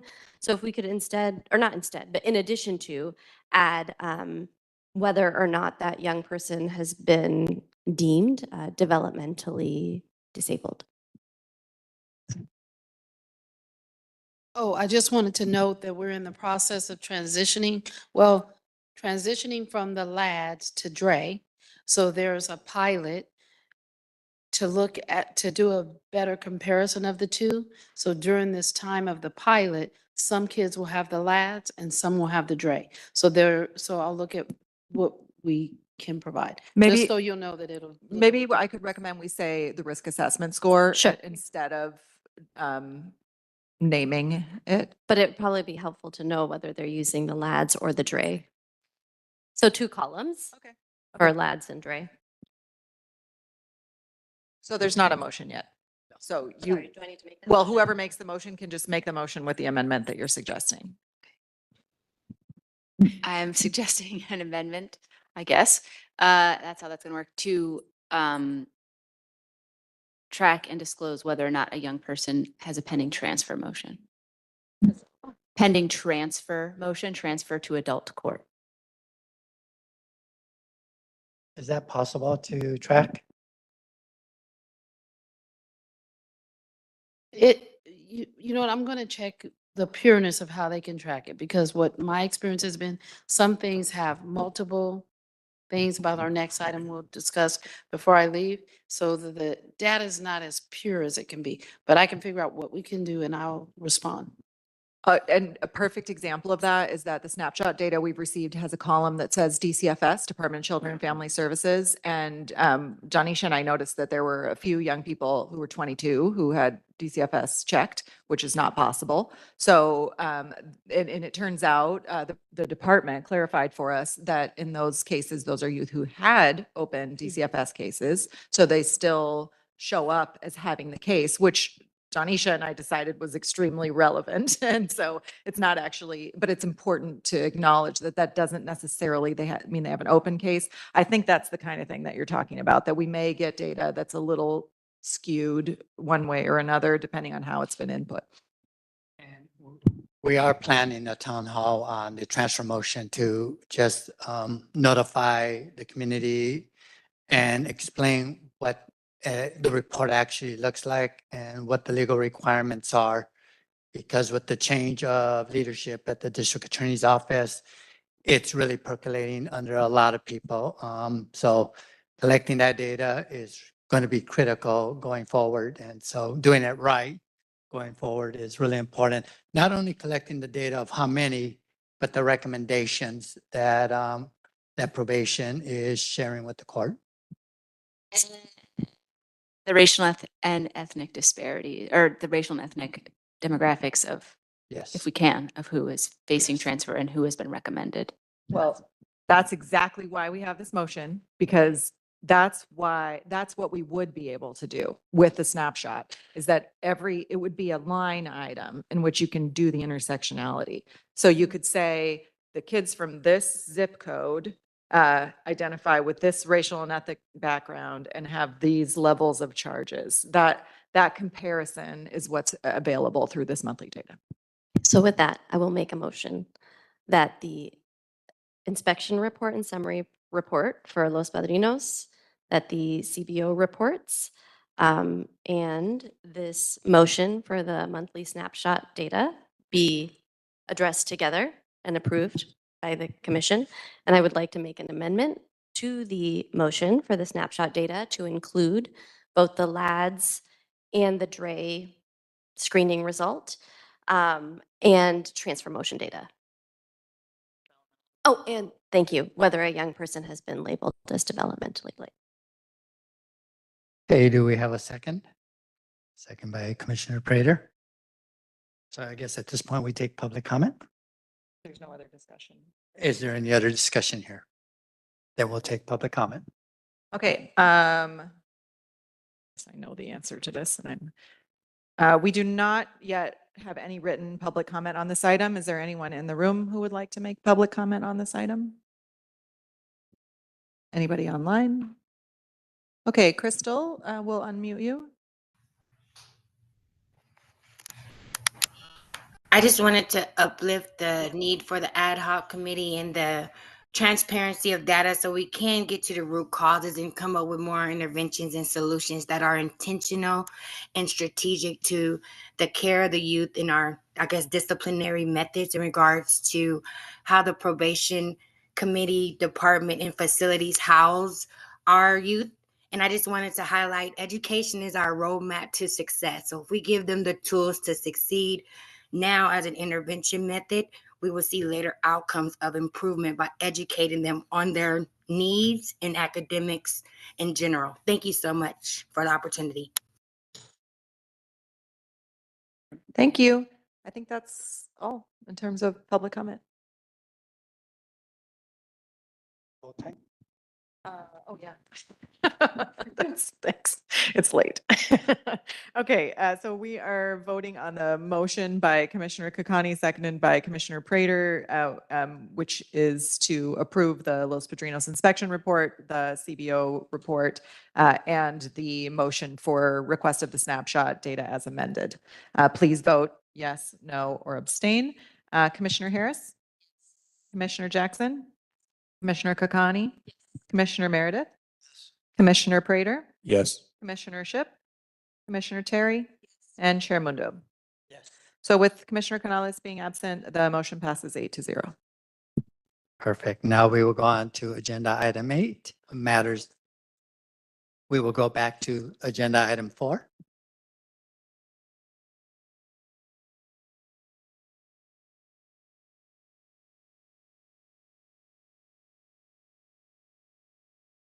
So for item 4, we will discuss and take possible action on updates on the report from the Los Angeles County Probation Department on use of force incidents at Los Padrinos Juvenile Hall, a statistical overview of the use of force incidents, backlog and current, and an explanation of how use of force cases are processed.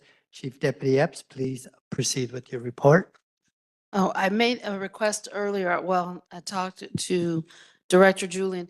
I wanted to ask for this to be moved to December, much like what I just said about the data.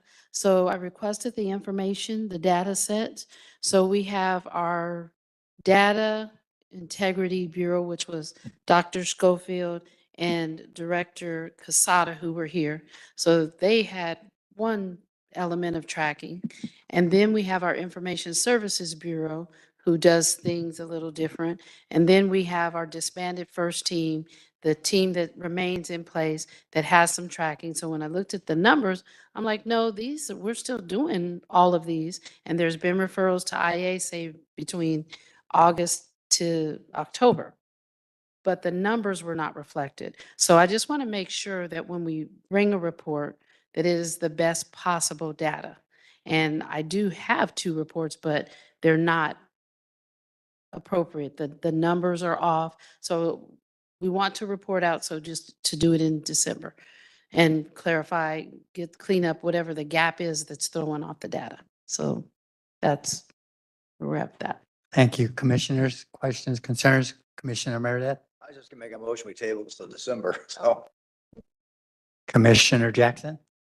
Just wanted to know if there was any update on the rollout of the crisis intervention teams or the, you know, the developments that we talked about. I think it was a couple months ago. If there's any change. This was restructuring the teams to include a credible messenger, to look at getting possibly, I don't know if I said it here, but looking at putting perhaps a mental health specialist and changing the makeup of the teams. Yes. So there's the discussions on how we can get the contracts in place to do that. I know that we're bringing in additional credible messengers to help with school. I had met with Mr. Townsend from Second Call several months ago because we wanted to talk about using them on some of those crisis intervention teams.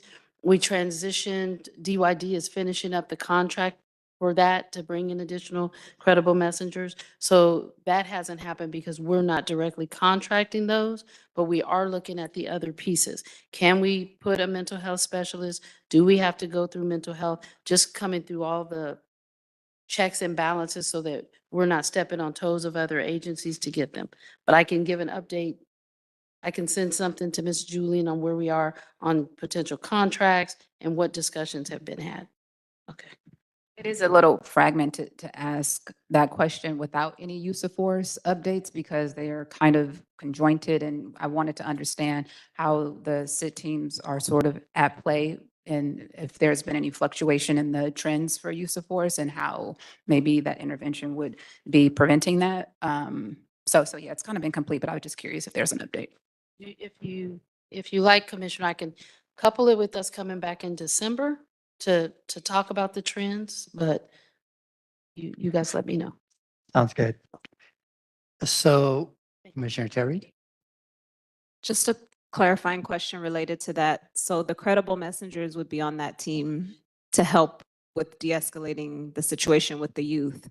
But I still think Second Call, because of the work they do with de-escalation, period, could be helpful in there as well. Or are you seeing those as overlap? We talked about adding a credible messenger. And so I would say, man, it's probably been about 5, maybe not long after I got here, maybe February, I met with Mr. Townsend and 2 things that we discussed was layering in on the crisis intervention teams, that being a possibility, and the fact that we envision putting a recreation center to eventually be, if we can get it chartered as a Boys and Girls Club on site at LP. So that was the full scope of our discussion, but yes. Then the last meeting that I was at, I got a business card because there's CASAs that actually go into the facility that do detention-based stuff. So we talked about, is that an option that we want to explore? Because our feeling is that the teams need to be obviously in the facility, but the makeup needs to be separate. It's difficult to, in moments when kids are agitated, and the 35 years that I've been doing it, sometimes I don't want to see a person that's been on my unit that is providing my supervision. It's not that I don't like you or we don't have a rapport.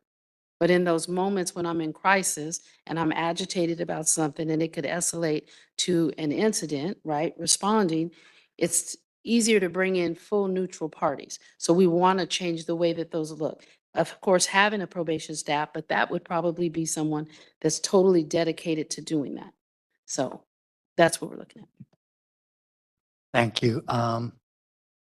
Seeing no further questions or Can I comments. actually just ask one question? Like, I just don't know if this data is included or can be included. So I've been asking for this for a while. I think we made a motion last December around the number of young people against whom new charges are filed on like a quarterly basis. So I'm asking if you could provide that both for young people who are under the age of 18 and over the age of 18. Whether, again, new charges are filed and the number of young people who are being sent to adult facilities, and then also as it relates to young people who are staying in LP, and then also the number of young people who are being transferred, whose custody is being transferred pursuant to Welfare and Institutions Code 208.5. It's kind of related to use of force in that I imagine many of these instances are connected to either like youth on youth violence or youth on staff violence. So I don't know, maybe it's a separate agenda item and maybe it comes towards the end, but just, I don't know if it like, I don't know, maybe it doesn't lump into this. She's trying to get her quota in. So Commissioner, I just have one question. I know we did the initial report and I believe we provided an update. So I want to be clear, what do you envision the frequency? How often would you like to see it? Monthly, quarterly? I mean, if you could provide it monthly, that'd be great, but we haven't, I don't think we've seen anything since June, if I recall There correctly. was an update, but I'll. Is that right? Was there an was update? Okay. Oh, maybe verbal So, update. so you want a written report monthly of those things? So. I don't know, or maybe quarterly? But we, yeah. You guys tell me, I can Okay. tell you just real quick on the 208.5s, what I've come across, the information that I've been able to find, there've only been 3. Since. There 208.5s are the transfers. Since when though? If you're in, I said, hey, have we ever done Have these? we ever? What's and the number that I got was 3. So the 208.5s, Commissioner Harris, you were going to say? Well, My understanding, and 208.5 is very confusing, but my understanding is you don't need a 208.5 motion if you're filing new charges on an No, over you 18 don't. person. So I think we need to understand the difference there. So the 208.5 under the WIC code, that's the authority that if a youth is not manageable in the facility, but you can't just say, hey, John Doe's not manageable. There has to be a pattern of violence. There has to be a pattern of behavior that makes the facility unsafe, that's unsafe behavior targeted towards other youth or targeted towards staff. Then if you're going to put forward the request to the court, it has to justify that if they're going to be placed in county jail, that the same or similar services for education, obviously medical, all of these things have to be available in that setting. So I can bring information and talk about it when you guys decide on the, in the initial report, where how frequently you want it. In that first format, I can address 208.5 and just put the information so that it's clear, straight from the code. And I think that the leadership is going to take it under discussion for the next meeting to maybe agendize this item because it's a little strained from the current item. So that said, can I have a second on the motion by Commissioner Meredith to table this item that we second, talked about? seconded. Second, thank you. Thank you, commissioners. Okay, so we are taking public comment on the motion to table this use of force item until the next meeting. We don't have any written public comment on this. Actually, we do have written public comment on this item. It's attached to the agenda. If there's anyone who'd like to give public comment in the room, make haste. Anybody online? Okay, no public comment. So we are now returning to agenda item 8 is for matters not posted on the agenda to discuss or to place on a future meeting agenda for action. Commissioners, do you have any announcements or items you would like to place on a future agenda item? Commissioner Meredith? First of all, I want to point out today we have a graduating class at the Probation Academy. I want to congratulate them for joining the family. Second of all, we have a reserve probation officer program that's been very effective. A lot of college deans, a university register, pastors, lawyers, all kinds of people. And currently now under the chief's leadership, they've now taken on the course of going to core. So they're doing the juvenile core class now, which is going to be a good supplement to our department. That's all. Commissioner Kokani? So maybe this was more appropriate. This was the. I totally screwed up and we forgot to vote on tabling the motion. Oh. So can we just do a voice vote, Jansen? Okay, so can we have a voice vote on the motion to table item number 4 to the December meeting on use of force? Please. Aye. Okay. Yes. Aye. Okay, great. It's unanimous. Thank you. Sorry, I apologize. I probably should have just asked my data request around Welfare and Institutions Code 208.5 and new charges against young people as part of this item. So I will do that now. And I guess if we could just, yeah, I think by the next Probation Oversight Commission meeting, if we could have it, and then quarterly thereafter feels right. The other thing I wanted to lift up is the grievance process and the grievance procedures.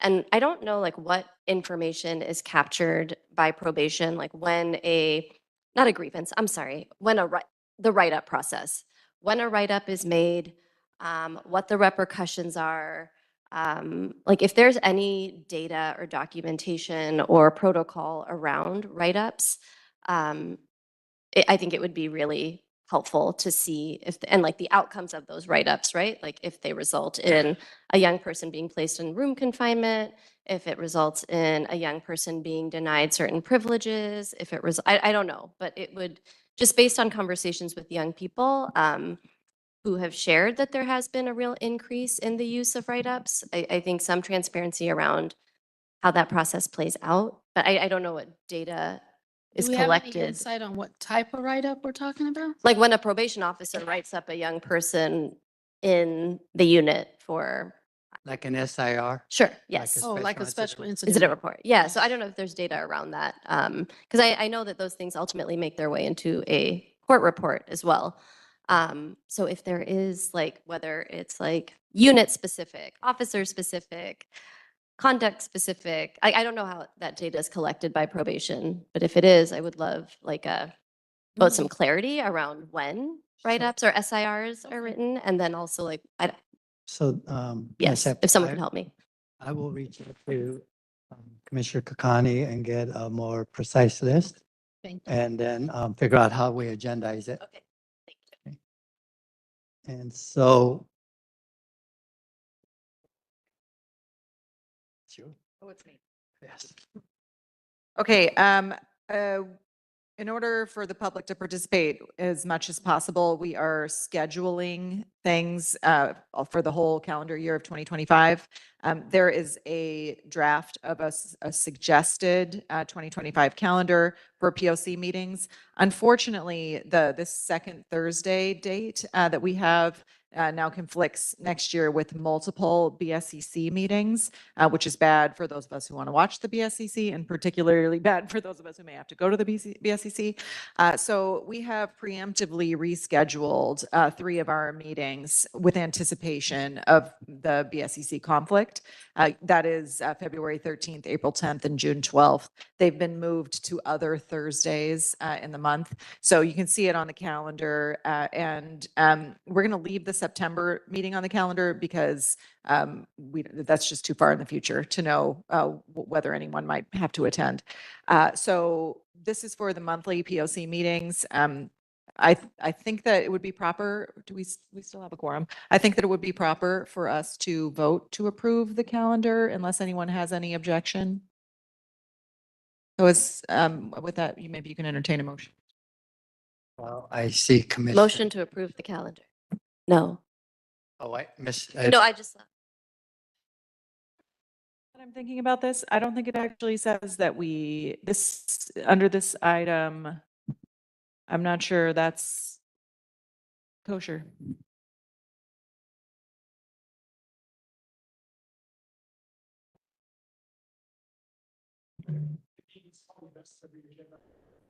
I think that's right. So I think for all intents and purposes, the public has the calendar, but for the official approval of it, we should make that an official agenda item, which we can do with the agenda item next month to discuss the officer nomination process. Perfect. We're on the final stretch here. Agenda item 9 is an invitation for members of the public to address the commission on items not on the agenda. Wendy, please facilitate public comment. Thank you. If there's anyone in the room who'd like to make general public comment, we welcome you to approach the podium. If you want to do that online, please use the little raise your hand function, the little hand at the bottom of the page. If you're on the phone, dial *3. You can begin, Mr. Pettis. Okay, thank you. I just wanted to see if we can get the starting of January 2024, how many sworn officers we had in the department versus how many new hires we had year to date. So we're talking maybe about 10 months. And then we'll get to the backstory of what that is. The other thing is with the electric monitoring, putting a kid on ankle bracelet is one thing, but there's all the officers supposed to monitor the ankle breaks are in the halls. And then Commissioner Connie talked about new charges being filed. Well, DPO2 can't file new charges because they're in the halls because we can't bring a laptop in the hall to do double work. So all those things have to be addressed, please. Thank you. I don't see anybody else in the room. We have one call-in user. Did you? Oh, no. Okay. I'm sorry, Wendy, yes. So until last week, all community detention officers were exempt from deployment.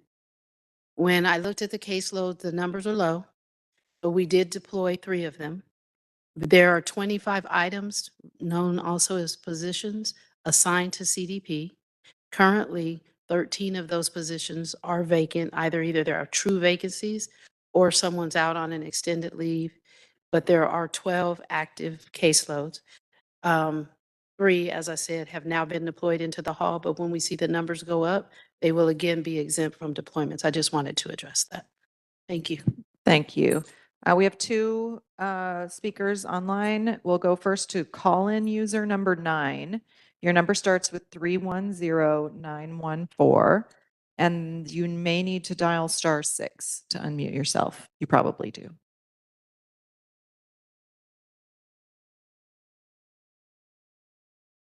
Hello?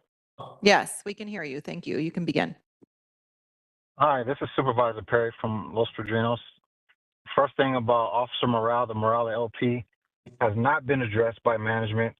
The career path has been stagnant. Commissioner Meredith asked a few meetings ago about promoting from within. Chief Deputy Epps indicated that she will promote outside of the department. She also brought in 1 senior director, and they couldn't handle the job. And I'm still trying to figure out how they passed their 90-day evaluation period. She brought in another senior director just recently who can't handle the job as well. Officers do not know him. How are we going to rally the troops and boots on the ground if we do not know the face of our facility? Use of force, she keeps putting it off because there is no use of force process in place. There was supposed to be one July 9th and everything was supposed to be better. However, that is not the case. Things have gotten worse. There needs to be accountability from the top all the way down to the bottom. Proactive supervision, where as of Tuesday, we were supposed to be in phase 2 of proactive supervision. We were told that in our briefing. That's your But time. I'm trying Thank to you figure very out much. how we're Okay, and the how we're final in phase 2 speaker if we will haven't even be got to phase Ms. 1. Coffey.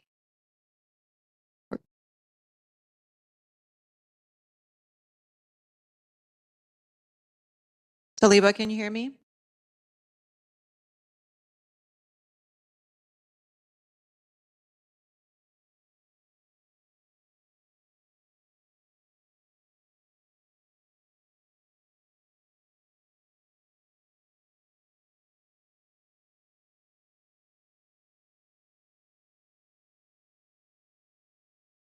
I don't know. Oh, how about now?